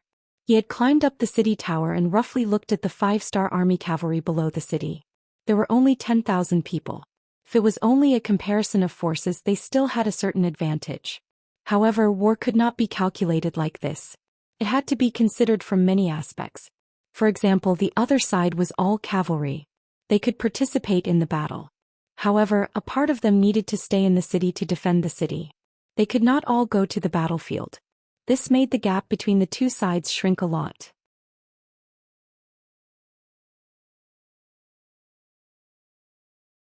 Chapter 1330. The 5-star army was all cavalry and they were infantry, which was a natural disadvantage. Outside of Tao City was a vast grassland. This kind of terrain was suitable for cavalry to spread out and attack. In contrast, infantry were at a disadvantage and lost for a while. Under all kinds of reasons, Zhang Ping came to a conclusion. If they went out of the city, there was a high chance that they would be defeated. If they didn't do well, they might even lose Tao City. Zhang Ping, who was shocked by this conclusion, was even less likely to send reinforcements out of the city. He just sent out several carrier pigeons to inform Gao Yu, who was at the beginning of the city, of his difficulties and predicament. At the same time, he also sent people to the Wanquan department in the rear. He wanted to report this matter to Admiral Shi Heng. It would be best if Shi Heng could stand up and lead the overall situation. That way, no matter what he did, his responsibility would become very small. Everyone had selfish motives. Knowing that it was very dangerous to go out of the city, Zhang Peng, who wanted to shirk his responsibility, thought of asking Shi Heng to come out. After sending out several carrier pigeons, he waited for news in the city. After a sleepless night, the next day at dawn, he didn't receive any news from his superior. A chiliarch guarding the city ran in front of him. General, quickly go and take a look. A lot of our defeated soldiers have come to the city. They are now being surrounded by the 5-star army cavalry. What? Sco. Hearing the change in the situation, Zhang Peng was shocked. He quickly went out of the mansion and went straight to the city tower. Running all the way to the top of the city tower, Zhang Peng looked up and saw a lot of soldiers wearing Baiming army uniforms being cut up by the 5-star army cavalry. They were surrounded and attacked with bows and arrows and sabers. In less than a quarter of an hour, at least several hundred Baiming army soldiers were injured on the ground, wailing and screaming. General, look. The same colonel shouted. There are nearly 1,000 of them and they're asking if we should open the gates or not. Are we going to open them or not? Yang Qi asked. General, look. There's a group of about 1,000 of them and they're calling out to us. Zhang Peng stood behind the battlements and looked down. Sure enough, he saw a large group of people wearing Baiming army uniforms arrive at the city gate. In comparison, their team still had some fighting power. At the very least, they were able to form a defensive formation. With their spears in front of them, they blocked the 5-star army's cavalry from approaching. Even so, from time to time 1 or 2 soldiers would be injured and fall to the ground. Fortunately, the young general in command of this army had some ability. Once there was a problem, he could always let someone else fill the position. The order of the army was still maintained. However, everyone knew that they wouldn't be able to hold on for long if this continued. Therefore, the young general kept raising his head and cursing. We're all comrades. Hurry up and open the city gates. Do you want to see so many of us die here? Hearing these angry curses, the Baiming army guarding the city naturally didn't dare to do anything in private. However, most people still focused their gazes on Zhang Peng, waiting for this general to make a decision. At this moment, Zhang Peng's face was extremely conflicted. When Gao Yu left, she handed Tao City to him. That was a kind of trust but also a kind of responsibility. Logically speaking, his main task was to defend the city and prevent it from being occupied by the 5-star army. Once the city gates were opened, there would definitely be a certain amount of danger. However, looking at the other soldiers, if he really didn't save them, it would definitely chill the morale of the army. It would also be a heavy blow to his authority as a commander. If he didn't handle it well, the morale of the army would be in chaos. At that time, when he gave a military order, how many people would obey? General, please make a decision. At this moment, several chiliarchs gathered around Zhang Peng. Their faces looked like they were willing to make a decision. They were all soldiers. Anyone could encounter danger. If they didn't save them now, then when they were in trouble one day, wouldn't others treat them the same way? In the long run, several young generals certainly hoped that Zhang Peng would help. This was not only saving others but also saving themselves. Originally, Zhang Peng was very hesitant. Now that several chiliarchs were pressuring him, the balance in his heart began to tilt. He asked in a deep voice, if the city gates are opened, will the 5-star army's cavalry charge into the city? This meant that Zhang Peng was going to compromise. After hearing this, the other young generals' faces flashed with joy.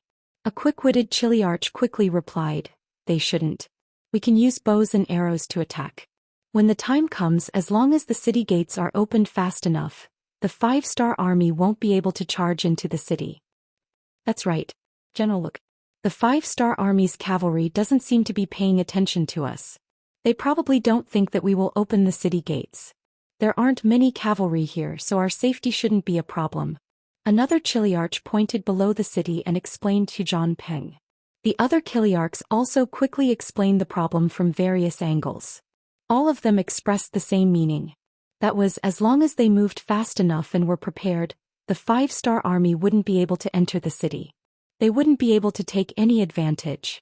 Seeing that everyone was so confident, Zhang Peng took a deep breath and said, okay, this general believes you. Since that's the case, prepare enough bows and arrows. We will open the city gates in a while, but we must be fast. We can't let the enemy cavalry enter the city. Yes. Zhang Ping finally made a decision. The other Kiliarchs were also very happy.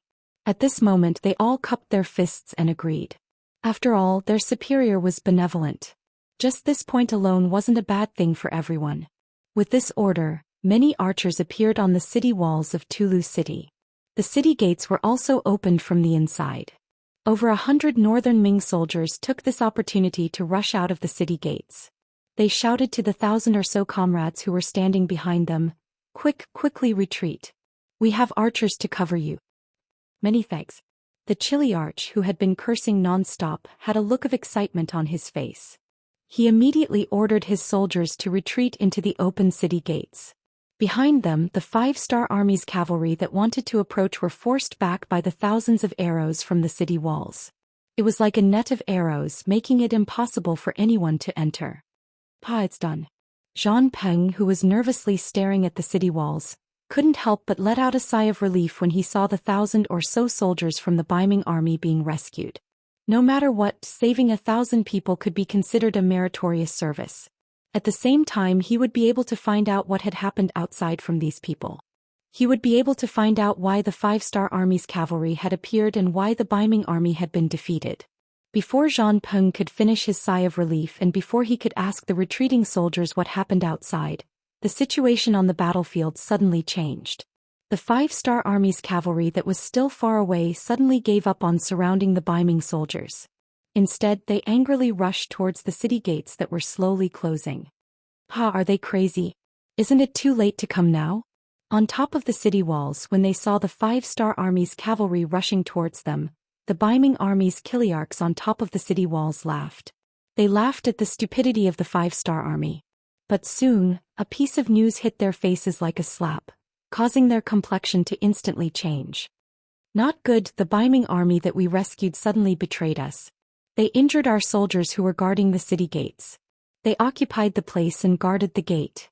We can't get close for a while. What? Several Kiliarchs were surprised. They were all confused. They didn't understand why their own people would hurt their own people.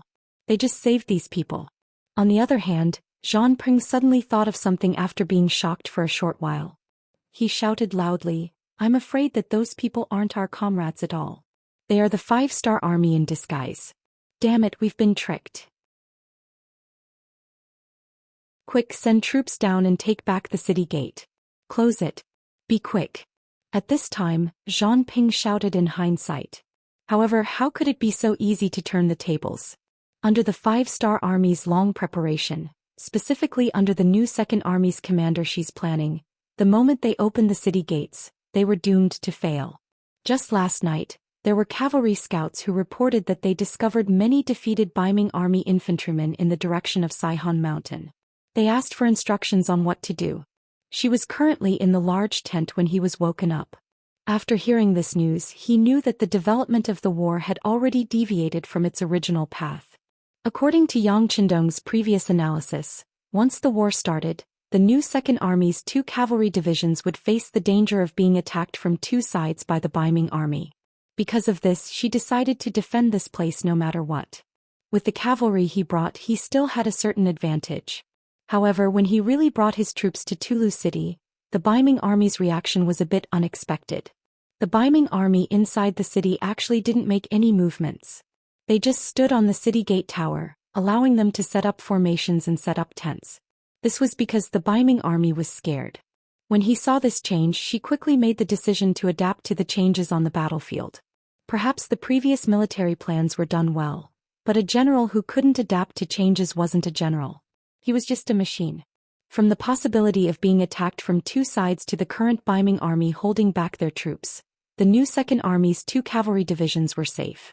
However, she wasn't satisfied with this result.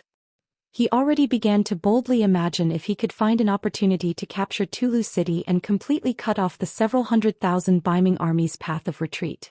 If he had made this suggestion before, it clearly wouldn't have been appropriate. But now, the cowardly behavior of the 50,000 infantrymen in Tulu City made Xi see hope.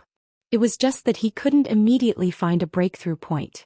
The scouts who came to report in the middle of the night opened up a window in Shibi's heart, allowing him to see an opportunity and hope to attack Tulu City.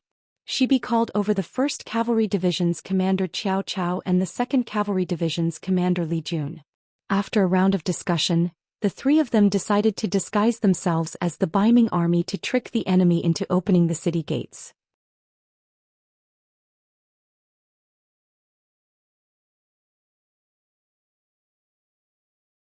Chapter 1331. In order to win this battle in one fell swoop, the commander of the 1st Cavalry Division, Qiao Chao, volunteered to take on the task of luring the enemy to open the gate. He personally selected 1,000 Han soldiers and changed into the Baiming army's uniform. Taking advantage of the darkness, they left the camp and mingled with the Baiming army that was retreating in defeat from the direction of Saihan Mountain.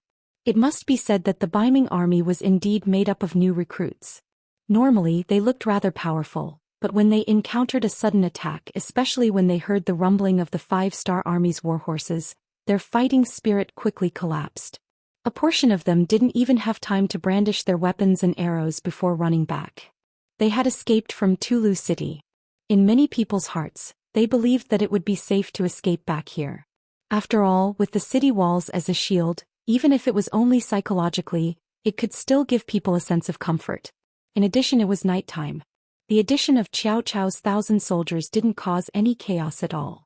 When daybreak arrived, Qiao Chao led his 1,000 soldiers and intentionally began to approach Tulu City's gates. Under the new Second Army's deliberate carelessness, they were the first to arrive in front of the city gates.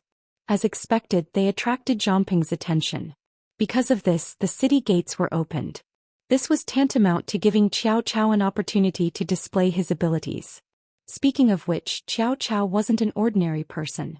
He was an outstanding student from the Yang Family Academy in Crimson City. After graduation, he entered the Ministry of Public Security and completed some bandit suppression missions. Later, because of his outstanding performance, he was transferred to the Army headquarters as a combat staff officer. His performance was also outstanding. This time there was a problem with the new Second Army. All of the division-level officers needed to be replaced. Qiao Chao obtained this opportunity. Based on his performance, he was selected to enter the new Second Army and become the commander of the 1st Cavalry Division. Everything seemed to be going smoothly, but only Qiao Chao himself knew that his military contributions were still too little.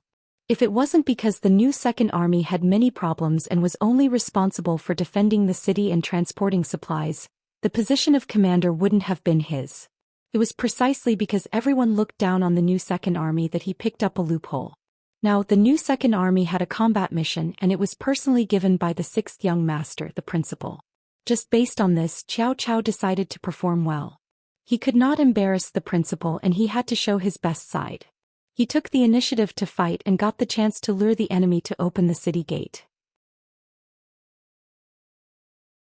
After careful planning and good performance, the city gates were finally opened. When Qiao Chao appeared here with a spear in his hand, it gave birth to a feeling that one man could hold the pass against 10,000 men. As long as he was still alive, he would never allow the Baiming army to take back the gate. Soldiers kill. We must hold on until the cavalry arrives. We can do it. Qiao Chao shouted loudly to encourage his soldiers, raising their morale. Below the city gate tower, more and more Baiming army were rushing over. General Zhang Ping had issued a death order. No matter what, they had to take back the city gate. For this, they didn't hesitate to pay any price. Zhang Ping was really anxious. Originally, he wanted to save people out of kindness. Of course, he also wanted to make a contribution. But who would have thought that the people he saved were the enemy? This was a serious dereliction of duty. If he couldn't drive these people out once the city gate was broken, he would be the biggest sinner. Zhang Peng's desperate counterattack suddenly increased the pressure on Qiao Chao. He and his soldiers had no choice but to start a massacre. They weren't just hurting people, they were killing people. When their military uniforms were dyed red with blood, the corpses of Baiming soldiers were piled up outside the city gate. This kind of ruthlessness finally shocked the Baiming army who were preparing to attack. Although these Baiming army had also been trained, this was their first time on the battlefield.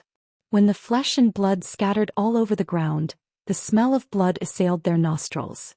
Many people vomited because of this. This was different from their usual training. It was also different from the fights between the common people. This was a battle of life and death. Once they rushed forward, they would often fight to the death. No one would not cherish their own life. The only difference was whether it was worth it or not. They only had limited military pay. Just because of the general's order, they had to pay with their own life. After they died, it was difficult to get any pension policy. After they died, their family would not be taken care of. So why should they be bathed in blood and kill? Where did their hot blood come from? In contrast, Cao Cao and his soldiers didn't have these worries. The Xianxia government had a very sound pension policy for the soldiers.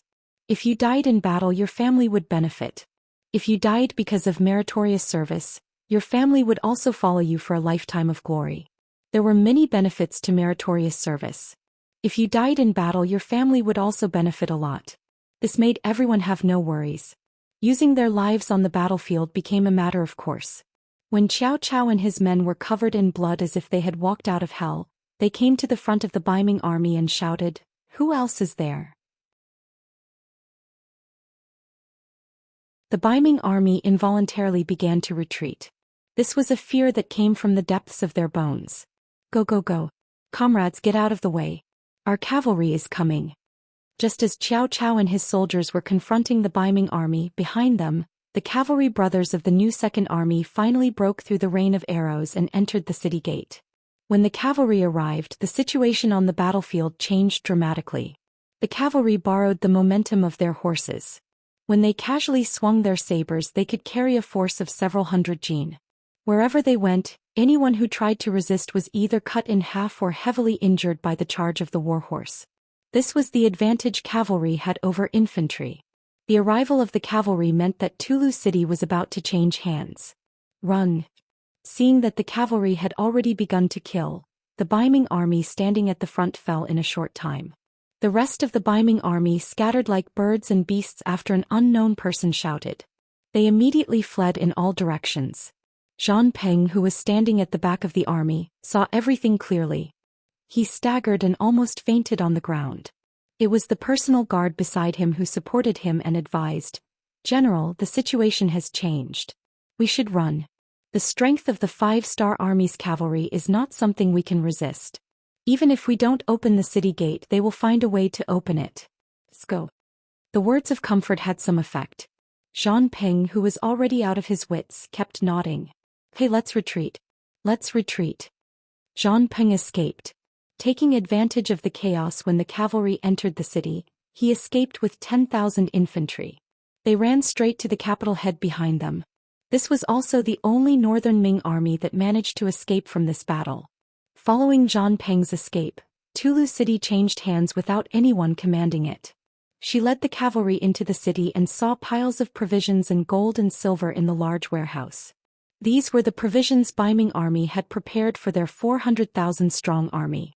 Now they had benefited the 5-star army. She entered the city under the protection of a group of cavalry and entered Shi Heng's courtyard. Then she sent a telegram to Yang Chendong. In this battle she once again proved herself. It also proved that the new Second Army was a strong army that could fight. They completed their mission beyond expectations and made the impossible possible. They seized Tulu city and completely cut off the Baiming army's path of retreat. When Yang Chendong received the telegram, he couldn't help but clap. That's right, Shoyo's performance was very good, especially his reaction on the spot. "Come, everyone in the army, report to the new Second Army for commendation. Also, inform Shirlu to report all the meritorious officials in this battle." Yang Chendong's mood improved greatly because of this, his expression no longer as cold as before. Speaking of which, Yang Chendong's mood wasn't that good. It was all because of the telegram sent by the heavy cavalry regiment. They were surrounded by Baiming's Liaodong cavalry. They were determined to live and die with the enemy. This telegram clearly stated their situation, but at the same time, it could also be said to be a resolute telegram. How could Yang Chendong agree that a heavy cavalry regiment was about to be wiped out? He immediately replied with a telegram, asking the regiment commander to hold on until reinforcements arrived. At the same time, he reported the situation to the 1st Cavalry Division, the 101st Regiment, and the division that were looking for Baiming's Liaodong cavalry on the battlefield. He asked them to quickly provide support to the heavy cavalry regiment. After sending these telegrams, the news of Xi's victory came, making the angry Yang Chendong feel much better. Seeing that the new Second Army had made great contributions, Yang Chendong also felt a surge of hot blood in his body. He glanced at Beta Persei beside him and suddenly asked heroically, "Beta Persei, do you dare to fight the Liaodong cavalry with the young master?" Beta Persei was also a hot-blooded youth. After hearing this, his eyes lit up. He instinctively wanted to agree, but his mouth opened and he became hesitant. Of course, he himself wanted to fight Baiming's Liaodong cavalry. This army was also famous. Beta Persei had long wanted to deal with them and let them know that there was always someone better. This was also what any 5-star army soldier wanted to do. But this matter involved Yang Chendong. It was completely different. As for how important Yang Chendong was now, there was no need to say more. It was not an exaggeration to say that if something happened to him now, Xianxia would definitely be in chaos. Even the 5-star army would fall apart in an instant. In other words, at this time, anyone in Xianxia could have a problem, but Yang Chendong couldn't. Now they only had 2,000 black cavalry soldiers with them. If they went to fight Baiming's Liaodong cavalry with this small number of people, it would not be killing people but arrogantly courting death. No. Beta Persei shook his head firmly. Why not? Although Yang Chendong knew the answer would be like this, he was still a little reluctant. Don't you have the guts?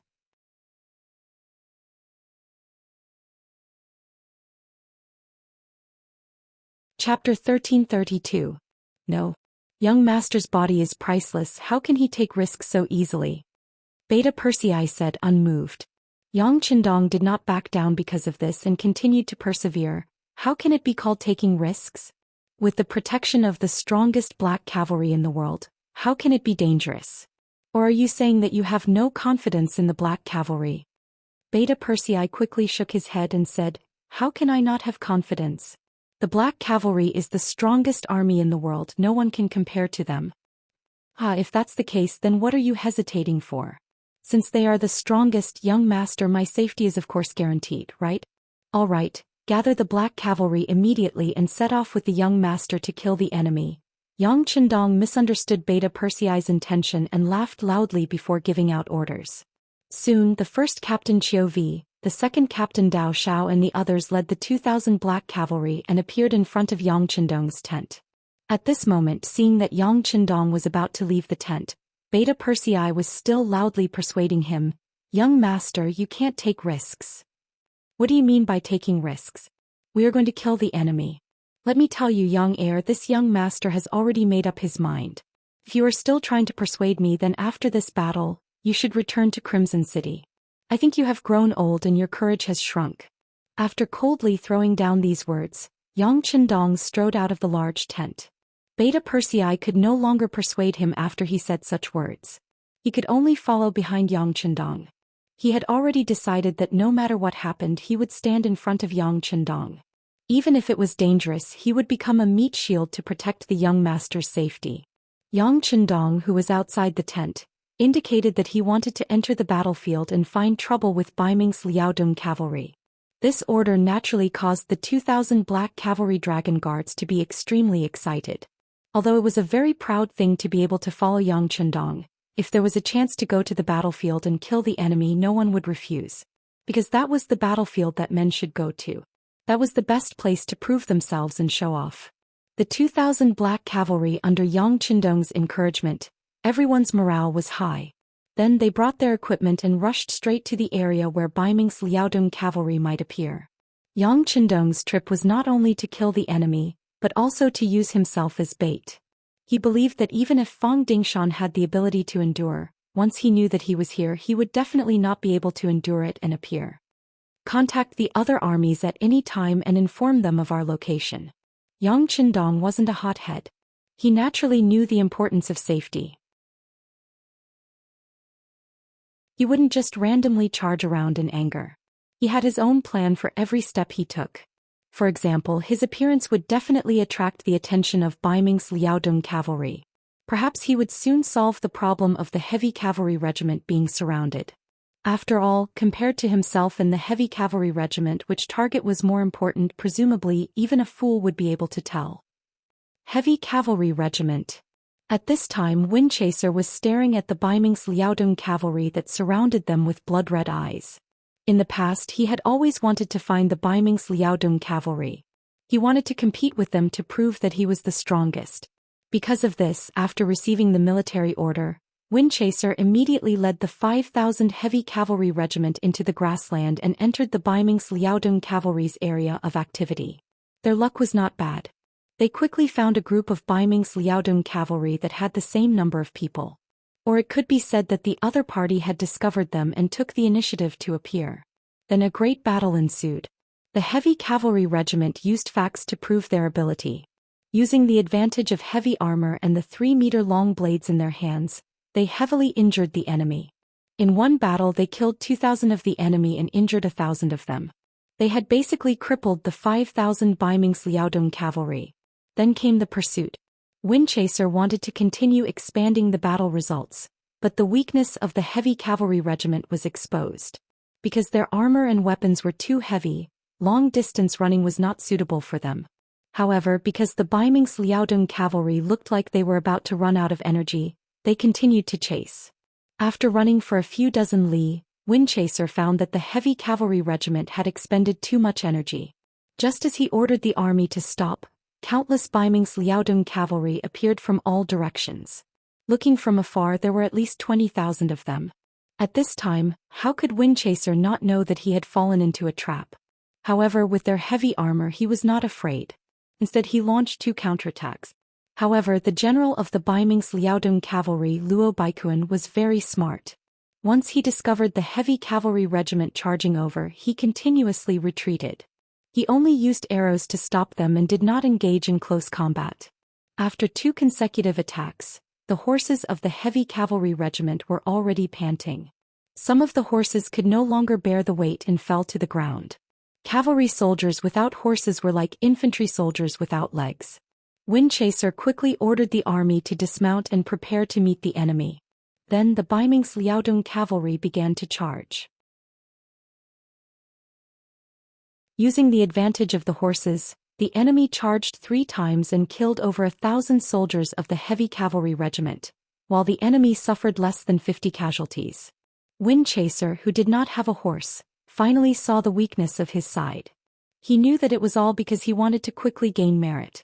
He immediately sent the telegram to Yang Chendong and then had the soldiers form a circle with the horses in the center. They were ready to meet the enemy at any time. The Baiming's Liaodong cavalry that surrounded them did not seem to be in a hurry. Other than using arrows, they did not charge. It was clear that they wanted to use up the remaining strength of the heavy cavalry regiment.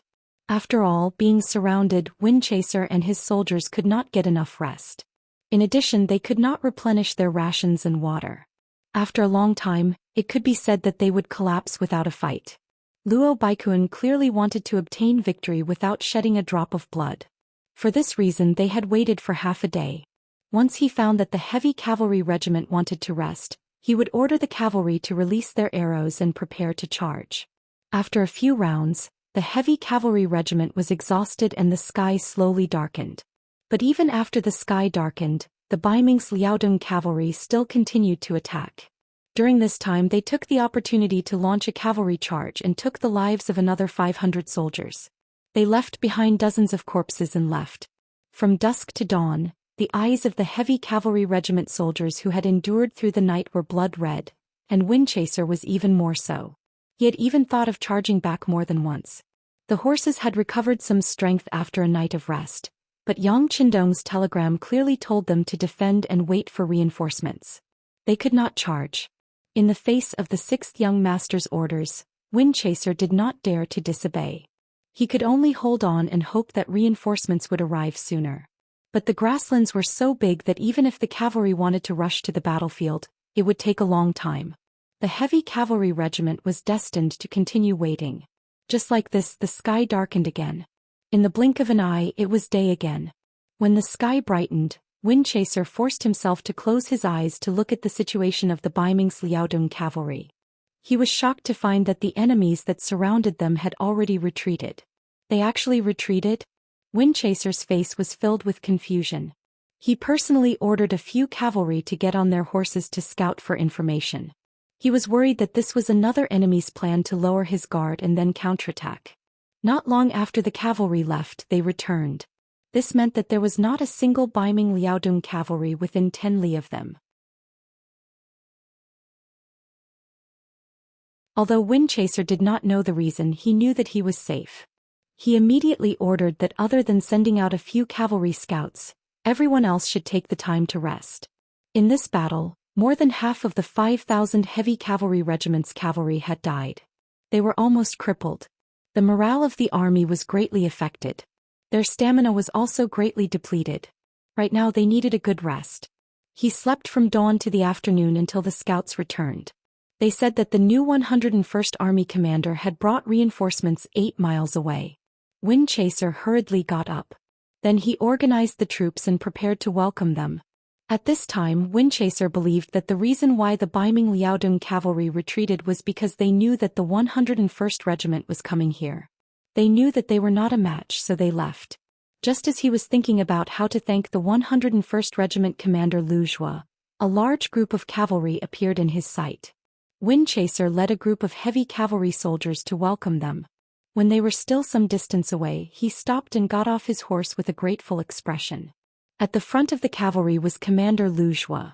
At this time he was anxiously galloping until he was less than 10 meters away from Windchaser and the others. Seeing that it was indeed Commander Lu Zhua, Windchaser quickly went to welcome him. When he was 3 meters away, he saluted and said with gratitude, "Commander Lu, thank you for coming to save the heavy cavalry regiment." "Thank you." Lu Zhua first looked behind Windchaser. When he saw that there were still 2,000 heavy cavalry soldiers, he let out a sigh of relief. Although this battle could be considered a heavy loss, the heavy cavalry regiment's foundation was still there. If they had enough time, they could recover their strength. Since the problem of the heavy cavalry regiment was solved, Lu Zhua's expression tensed up again. He looked at Windchaser and said, "You don't need to thank me. I don't have the ability to scare off the Baiming Liaodong cavalry." Wind-chasing wolf was at a loss when he heard this sentence. Lu Zhua knew that if he didn't explain, Windchaser wouldn't know what was going on. He said, "The one who really saved you was the 6th young master. He personally led 2,000 black cavalry soldiers into where the Baiming Liaodong cavalry was. The reason why the Baiming Liaodong cavalry left was to attack the 6th young master." What? Windchaser's eyes suddenly turned blood red. He looked at Lu Zhua and said loudly, "Commander Lu, please say it again."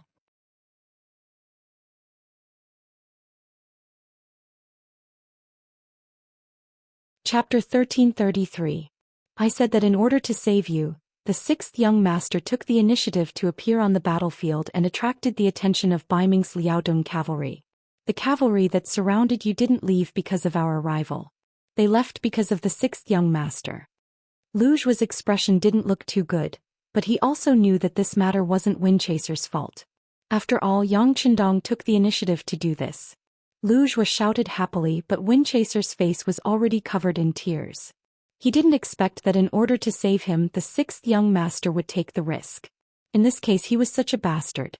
Thinking of this, he raised his hand and gave himself a big slap. His 5 bright red fingers imprinted on his face. "Okay." Seeing Windchaser hurting himself, Lu Zhua shook his head.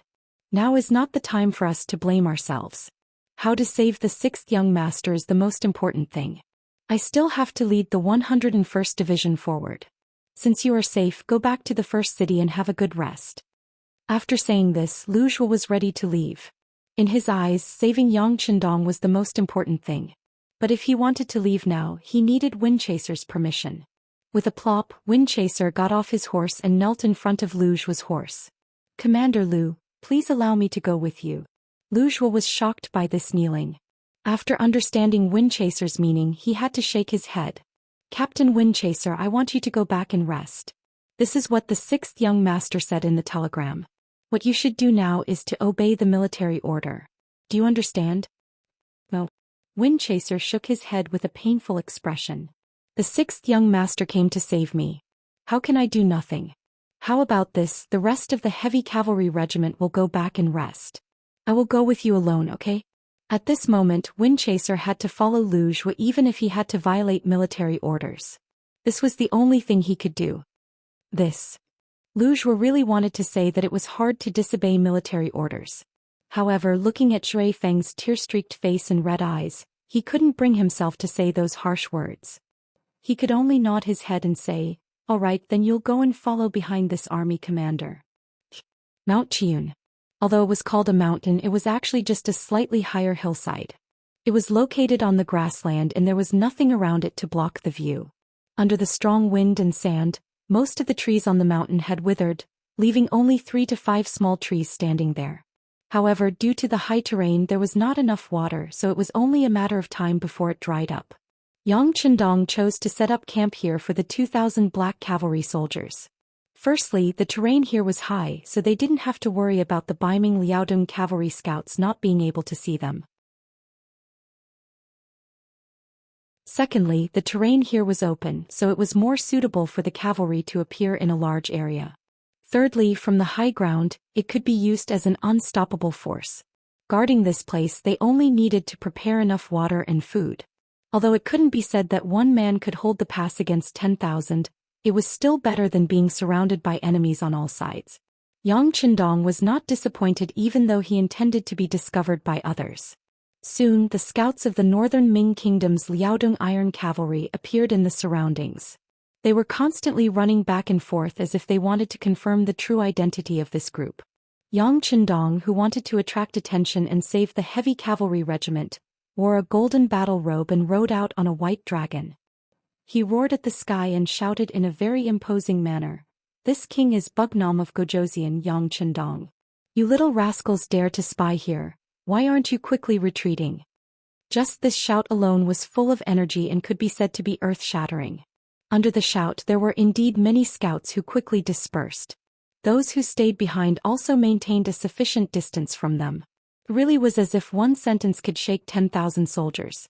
After shouting away those annoying scouts, he could also use them to inform their masters. Yang Chendong believed that it wouldn't be long before there would be enemies everywhere. Only then did he nod in satisfaction. He turned to the black cavalry and said, "Chop down all the surrounding wood and stack it together to form a defensive position. Quickly do it." The Black Knight Dragon Guards, who had always regarded Yang Chendong as their leader and worshipped him as a god, immediately agreed and began to get busy. As their leader, Beta Persei naturally didn't have to do any work. He came to Yang Chendong's side and asked in a low voice, "Young master, should we send a telegram now and let the other cavalry troops gather here?" "No hurry, this will only alert the enemy. Let's wait a little longer. By the way, let the soldiers separate some of them to check the guns. They haven't been used for a while. Don't let anything happen." Yang Chendong waved his hand casually. He dared to appear here with 2,000 black cavalry because he relied on firearms. This was the strength of the black cavalry. They combined all the advantages of the cold front and cavalry. They had the ability to charge quickly and also the ability to suppress the enemy with firearms. Otherwise, even if he was confident, he wouldn't dare to take only 2,000 men to challenge the 100,000 Baiming Liaodong heavy cavalry. Beta Persei happily agreed and turned to do it. He was really worried that the young master would immediately dispatch other troops, so there would be someone to steal their credit. Now 2,000 against 100,000. Even if they couldn't get half of them, it was enough to kill to their heart's content. Only a thick-skinned person like Beta Persei would think this way. Perhaps in his eyes, Yang Chendong's existence was an invincible legend. As for the scouts of Baiming Liaodong heavy cavalry, they left excitedly after seeing Yang Chendong appear in Qian Mountain and reported to Fang Dingshan, who was hiding in a mountain forest 80 miles away. Fang Dingshan was very cunning. He didn't stay with Gao Yu's hundreds of thousands of soldiers because he was afraid that he would be implicated by the other party. He was just an army supervisor who had never fought in a war. It didn't seem credible to say that he could defeat the 5-star army in one battle. However, Fang Dingshan didn't have the intention to dissuade Gao Yu. He didn't even look suspicious. He had his own calculations, or rather, he needed someone to attract the attention of the 5-star army. This would make it easier for him to do things. Things developed as he expected. The scouts reported that Gao Yu's situation wasn't very good. After the siege was blocked, the cannons were blown up. It was said that the 5-star army had surrounded them. It seemed that things weren't looking good for them. Fang Dingshan, who rejoiced at his foresight, immediately locked onto the 5-star army's heavy cavalry regiment and waited for the news of victory. Fang Dingshan was still very capable. At least he had done a lot of work to understand the 5-star army. For example, the heavy cavalry regiment was one of the targets he carefully understood. Then he found the weakness of the other party. It was because their equipment was heavy and they couldn't fight for a long time. After finding the weakness, he only needed to counteract it. This was how the heavy cavalry regiment was surrounded. Next, he just needed to wait for the good news. While waiting, a young scout with an excited face half knelt in front of him. "General, great news, great news. Has the heavy cavalry regiment already been devoured by us?" Fang Dingshan asked calmly. However, he wasn't that excited. Although it was a merit to take down a heavy cavalry regiment, the other party only had 5,000 cavalrymen after all. For him who had 100,000 cavalrymen, it wasn't a big deal. The scout's face was still red because of his excitement. "General, we found Bugnam of Gojosian." When he heard that they didn't destroy the heavy cavalry regiment, Fang Dingshan's face still had a trace of unhappiness. However, after that he suddenly stood up with his eyes wide open. He asked as if he didn't hear clearly, "Wait, what did you just say? Who did you find?" "General, we found Bugnam of Gojosian. He only brought 2,000 black cavalry soldiers to Chiyun Mountain." The scout's voice rose an octave. They found Yang Chendong with only 2,000 cavalry soldiers.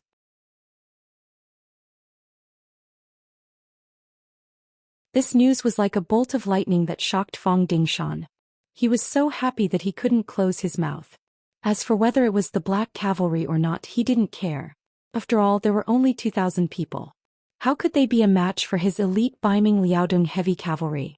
Excitement, excitement.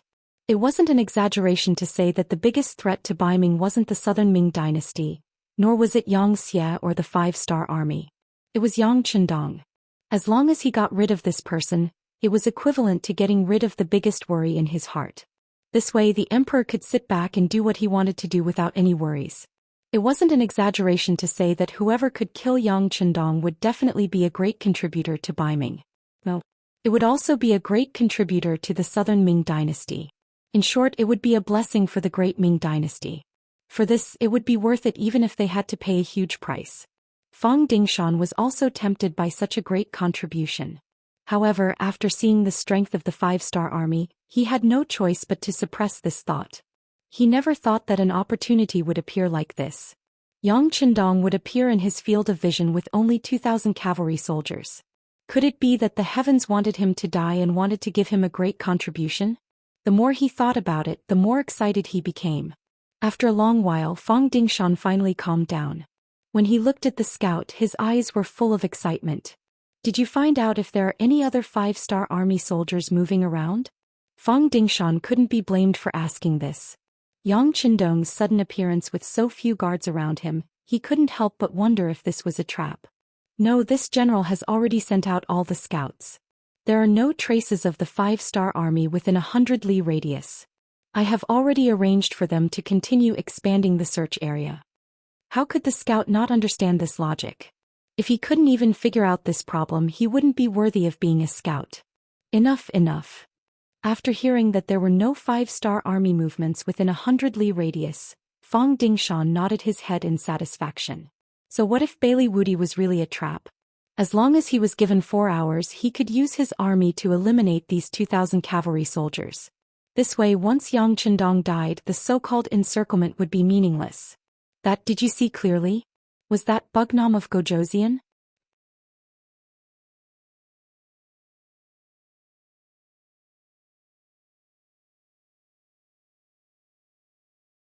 Chapter 1334. Fang Dingshan was worried that the one being surrounded was not Bugnam of Gojosian.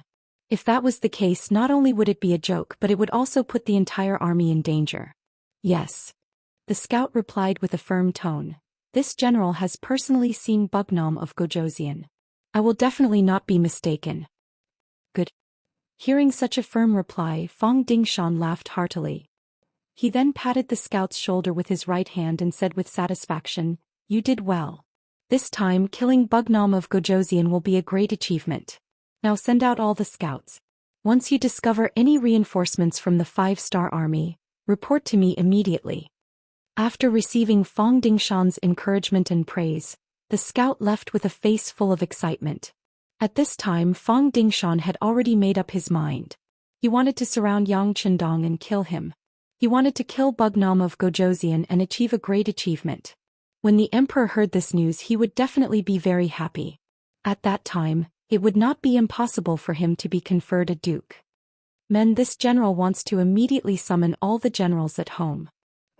On Qian Mountain, the Black Cavalry had already cut down many huge trees and placed them together to form a solid defensive wall.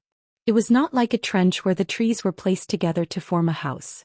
The large gaps were blocked with huge logs, leaving only a few small gaps for the muzzles to be placed. This way it would not delay the shooting of the enemy and could also effectively block most of the arrows fired by the enemy. Buckets of clean water were also placed in the wooden huts. There were also prepared dried bacon, 5 meats, ham sausages, instant noodles and some dry rations. Boxes of shiny yellow bullets were stacked together. There was even a large-scale toilet that had just been built not far away. Yang Qindong was clearly prepared for a long battle. What bullshit Baiming Liaodong cavalry? What Baiming elites? Yang Qindong was going to fight the elites. He wanted to use this battle to let the enemy know the difference between the two sides. From now on they would be honest and would not cause trouble for him. Therefore, even though the Black Knight Dragon Guard had already seen through the binoculars that many northern Ming Liaodong Iron Cavalry were gathering nearby and were slowly encircling this place, he had no intention of sending a telegram for help. He wanted to first weaken the enemy's morale. For this battle Yang Qindong took out a lot of light and heavy machine guns and ammunition from the warehouse. He wanted to give the Baiming Liaodong Cavalry a head-on blow. If the reinforcements appeared too early, Fang Dingshan would not have to pay such a huge price. Longwei, get ready. If you feel that you can't hold on, this king will send a telegram to the 1st Cavalry Division, he said in a provocative tone.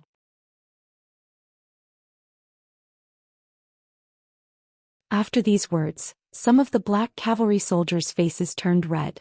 The deputy commander of the 1st Cavalry Division, Ba Daojiang, was a straightforward person. He was also deeply trusted by Yang Qindong, so he did not have to worry too much about what he said. Therefore he was the first to object. 6th young master, please go ahead. We don't need any reinforcements. We can still beat up these Baiming Liaodong cavalry until they cry for their parents. With Ba Daojiang taking the lead, the others soon followed and shouted, yes, we don't need reinforcements. We are the most powerful. Ah, good. Then this king will sit and watch your performance. This was exactly the result that Yang Qindong wanted. He chuckled and sat on a wooden chair that Beta Persei and the others had just made. He drank the brewed tea, crossed his legs and leisurely closed his eyes while singing an unknown song. Yang Qindong was very optimistic about this battle since he was prepared to use firearms against cold weapons. The existence of the Baiming Liaodong cavalry was like a thorn in the Xianxia, becoming the biggest threat to Shi City. If he did not remove this thorn, he was afraid that he would be infected at any time and hurt his whole body. Yang Qindong would never allow such a thing to happen. In order to completely solve this problem, he used a lot of firearms this time and even took the initiative to test it out. Even if he had no choice but to take the lives of some Han warriors, he had to do it.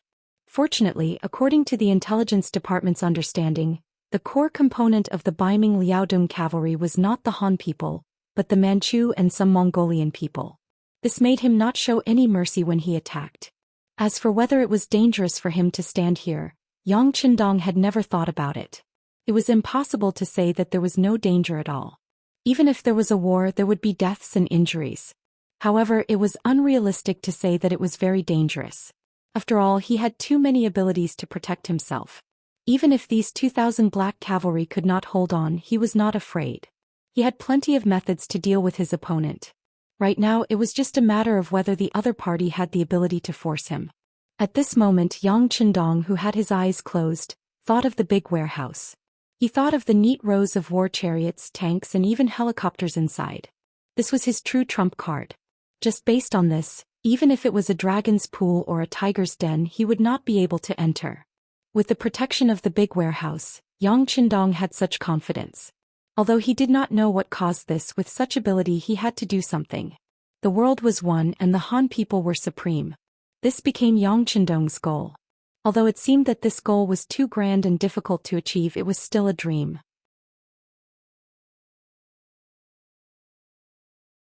However, Yang Qindong firmly believed that as long as he did it step by step, there would be a possibility of success. If he only thought about it every day and did nothing, not to mention that his life was just a short few decades, even if he was given thousands of years, so what? Thinking about this, Yang Qindong slowly fell asleep.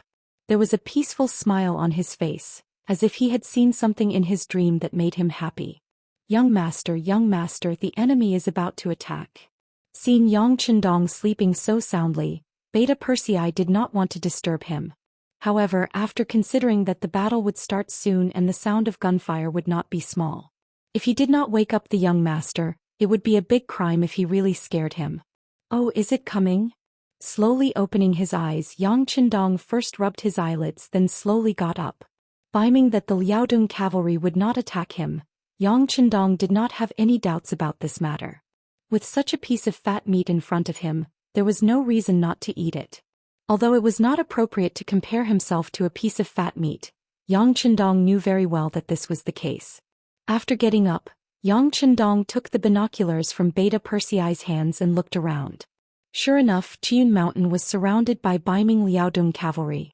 They were wearing the Great Ming Dynasty's Mandarin duck military uniform. Each of them held a saber in their hands and led their horses. They looked like they were ready to charge at any time. Quite a lot of them came. There was no trace of fear on his face. On the contrary, Yang Qindong seemed to smile with satisfaction. Then he strode towards the high platform in the tent that was built by Beta Persei and the others before, so that they could stand higher and see further to observe the enemy. Now Yang Qindong walked up to the platform.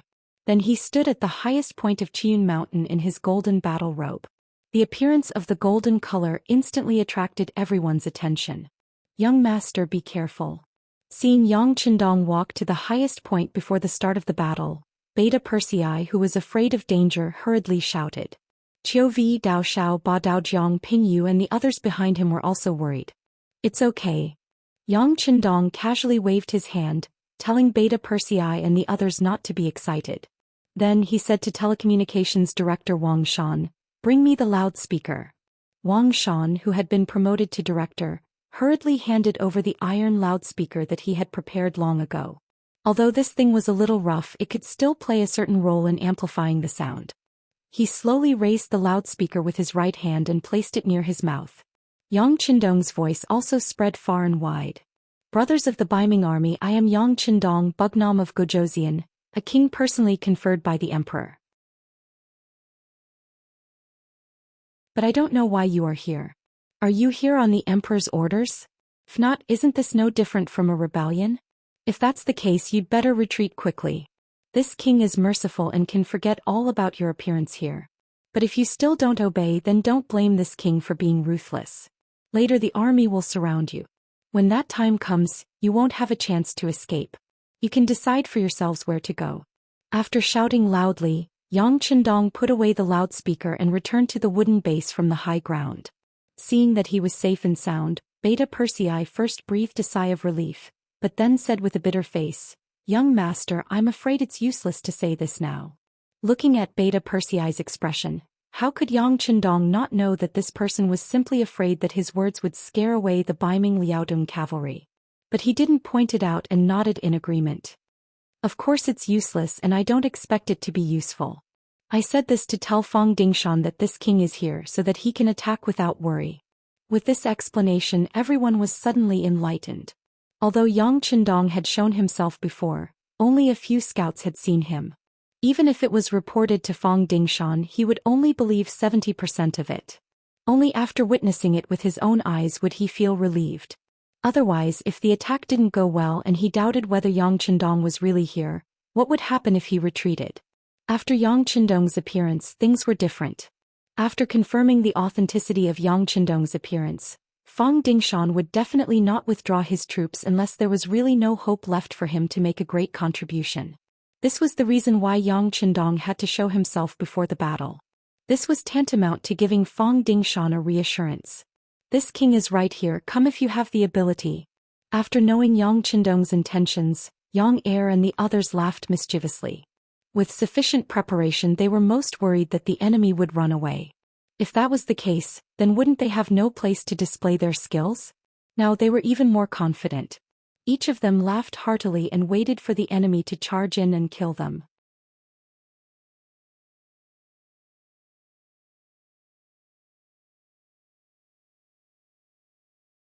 Chapter 1335. As the Black Cavalry, they were awe-inspiring. However, as the Yang faction continued to grow, they gradually began to feel like heroes had no place to display their talents. Like today, there were not many opportunities to lead the enemy to encircle them. Everyone wanted to perform well, not to mention that they were so well prepared. Look, each person had a Type 95 gun. A squad had 2 light machine guns, a heavy machine gun. A platoon had a 100mm mortar and countless ammunition.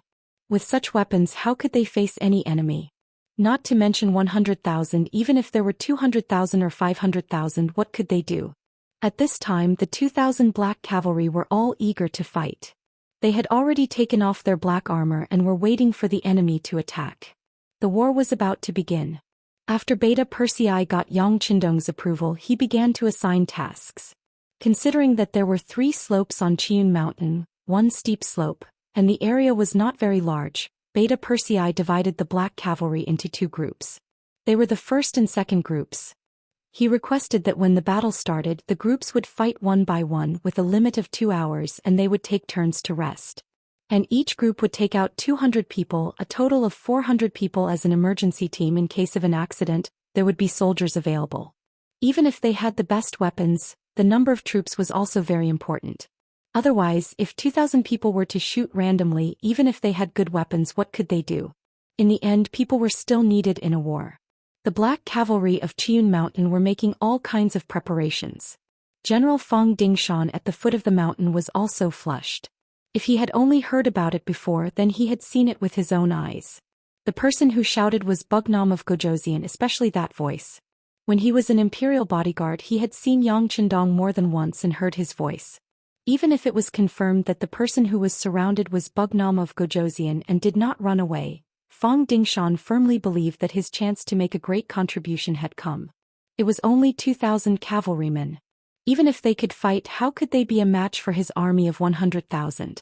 Even if it was a battle of attrition, he would exhaust these people to death.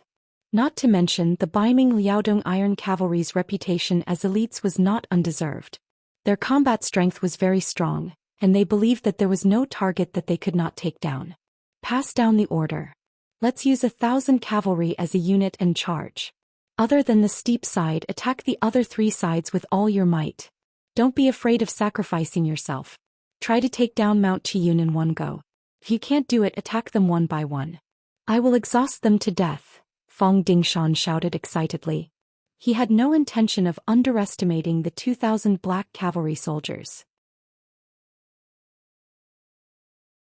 He had also made many preparations so that he could react at any time.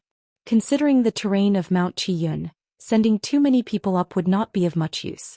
He decided to send 3,000 men to observe the situation first. If there was a chance, the whole army would attack. If it did not work, then he would look for a change. Fang Dingshan was clearly a qualified general. He was not arrogant at all. On the contrary, even when he attacked, he was very careful. When he came up, he would try to probe the enemy. He could be considered an excellent general. With a command, 3,000 Baiming Liaodong Iron Cavalry from 3 directions moved out. Under the beating of the war drums, they spurred their horses forward. 3,000 cavalrymen came from afar in a fan-shaped formation. The cavalrymen were constantly making all kinds of evasive maneuvers. Sometimes they were on top of their horses, sometimes they were below their horses, and sometimes they were close to their horses. Their superb horsemanship was displayed incisively and vividly. They're finally here. On Mount Qiyun, Beta Persei rubbed his hands excitedly. His eyes never left the battlefield for a moment. When he saw that the distance between the 2 sides was less than 800 meters, he stretched out his hands and placed them on the butt of a heavy machine gun. Soldiers of the 1st Brigade, pay attention. Don't be impulsive. Wait until the enemy is 300 meters away. This time we won't let them go back. 300 meters was only 10 breaths of time for the charging cavalry. It was dangerous to launch a counterattack at this time. However, after seeing the excellent weapons of the Black Knights and Dragon Guards, everyone felt that it was only right and proper. Moreover, everyone was full of confidence. On the Baiming Liaodong Iron Cavalry's side, Fang Dingshan walked out of the main tent and looked over. He also wanted to see how Yang Qindong was going to get out of the encirclement. Just now, the scout had reported that there were no reinforcements from the 5-star army within 100 miles. In other words, the 2,000 black cavalry were still alone. This made Fang Dingshan overjoyed. With this, he was even more confident that he could kill Bugnam of Gojoseon here. His gaze followed the cavalry's charge. When he saw that they were less than a mile away from the 5-star army's camp, Fang Dingshan was so nervous that his throat almost jumped out of his throat. At this moment he was full of confidence. He believed that at such a distance, the cavalry was the absolute ruler of the battlefield. The black cavalry had no room to struggle. He was even prepared to order the entire army to charge. Although he only brought 40,000 Baiming Liaodong Iron Cavalry because of time constraints, he was confident that it would not be a problem to take care of 2,000 enemy cavalry. 500 meters. 400 meters. 350 meters. At this distance, those with good eyesight could even see the faces of the Baiming Liaodong Iron Cavalry. They could also see that they were holding on to their bows and ready to shoot at any time. Some of the black cavalry also reflexively began to sweat. Attack! Just when some of the black cavalry were so nervous that they could not help but fire, the temporary commander, Beta Persei, shouted. Then the heavy machine gun in his hand was the first to fire. Bullets swept forward like beans. The 5 Baiming Liaodong Iron Cavalry in this area were like grass that was crushed by a boulder. They instantly fell to the ground together with their horses. Attack! The captain of the 1st Brigade, Qiuvi, and the vice-captain, Badao Jiang, shouted at the same time. Then the light and light guns and the Type 95 continuous fire and burst fire sounded together. The battlefield was instantly surrounded by all kinds of bullets. One by one the hot bullet shells kept jumping on the ground. Following that, one by one the Baiming Liaodong Iron Cavalry fell to the ground.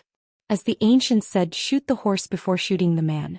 But in the eyes of the black cavalry who had good marksmanship, they preferred to shoot people. It gave them a greater sense of achievement. This also showed the strength of the black cavalry. They had all undergone high-intensity shooting training. Who knew how many bullets they were fed, but their marksmanship was not bad. This time they finally had a chance to show off. Bullets rained down. One after another, the northern Ming Liaodong Iron Cavalry fell on the path of the charge. It was a pity that their exquisite horsemanship and impressive martial arts did not even have a chance to display them at this moment. Bullets flew everywhere. In just a quarter of an hour, the 3,000 black cavalry were completely annihilated. Fang Dingshan did not give the order to retreat. Not a single one of the Baiming Liaodong Iron Cavalry retreated. It could be seen that their military discipline was very strict. Hiss! Fang Dingshan in the middle of the army felt a pain in his teeth. These were 3,000 black cavalry. Just like that, they died on the charge. Not a single one of them even had the chance to swing their weapons. This loss made him feel a toothache, a headache, and pain all over his body. General, what do we do? They actually have firearms. Yuji General Mu Qiong also had a pained expression as he asked Fang Dingshan. The black cavalry actually had firearms. This was indeed out of Fang Dingshan's expectations. However, it was absolutely impossible for them to retreat just like that. It was not easy to get a chance to surround Yang Qindong. He would not give it up so easily. Facing his subordinate's question, Fang Dingshan pretended to be indifferent and said, "Isn't it just firearms? We Baiming Iron Cavalry have them too. We've seen them before. No matter how powerful they are, they still need to use gunpowder. After all, they only have 200 men. I want to see what they will do once they run out of gunpowder. Come, let's order 3,000 more. No. 6,000 black cavalry charge." Fang Dingshan did not believe in heresy. After giving this order, he turned to a scout and said, "Immediately send a message to General Luo Baikuan. Tell him to come over here. This time, even if we have to use numbers, we must keep Bugnam of Gojoseon here." Just like that, Yang Qindong's first goal was achieved. That was to rescue the heavy cavalry wind chaser unit that was surrounded. With himself as the target, he successfully attracted over 100,000 Baiming Liaodong Iron Cavalry to rush over. Anqian Mountain. After the first wave of enemies was completely wiped out, there was a burst of cheers from above. Every soldier of the Black Cavalry's 1st Battalion was filled with excitement and excitement.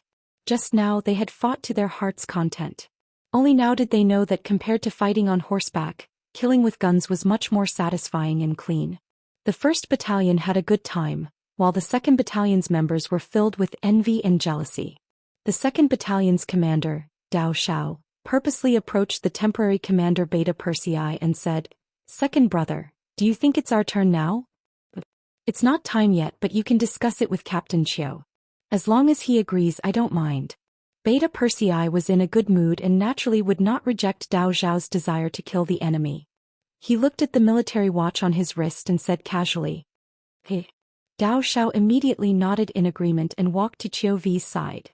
Before he spoke, he smiled and said, "Captain Qiu, brother Qiu? Don't say anything. A battalion takes an hour. We've only used less than half of that time. You guys wait a little longer." Qiu V was having a good time. How could he agree to a change of guard so easily? This was such a good opportunity. It would not be an exaggeration to say that it was a once-in-a-decade opportunity. Moreover, even if he agreed, the brothers below him would most likely not agree. You're tuning in to the Zhou Xian's Legacy YouTube channel. Don't forget to subscribe and join us on this journey to catch the most captivating stories.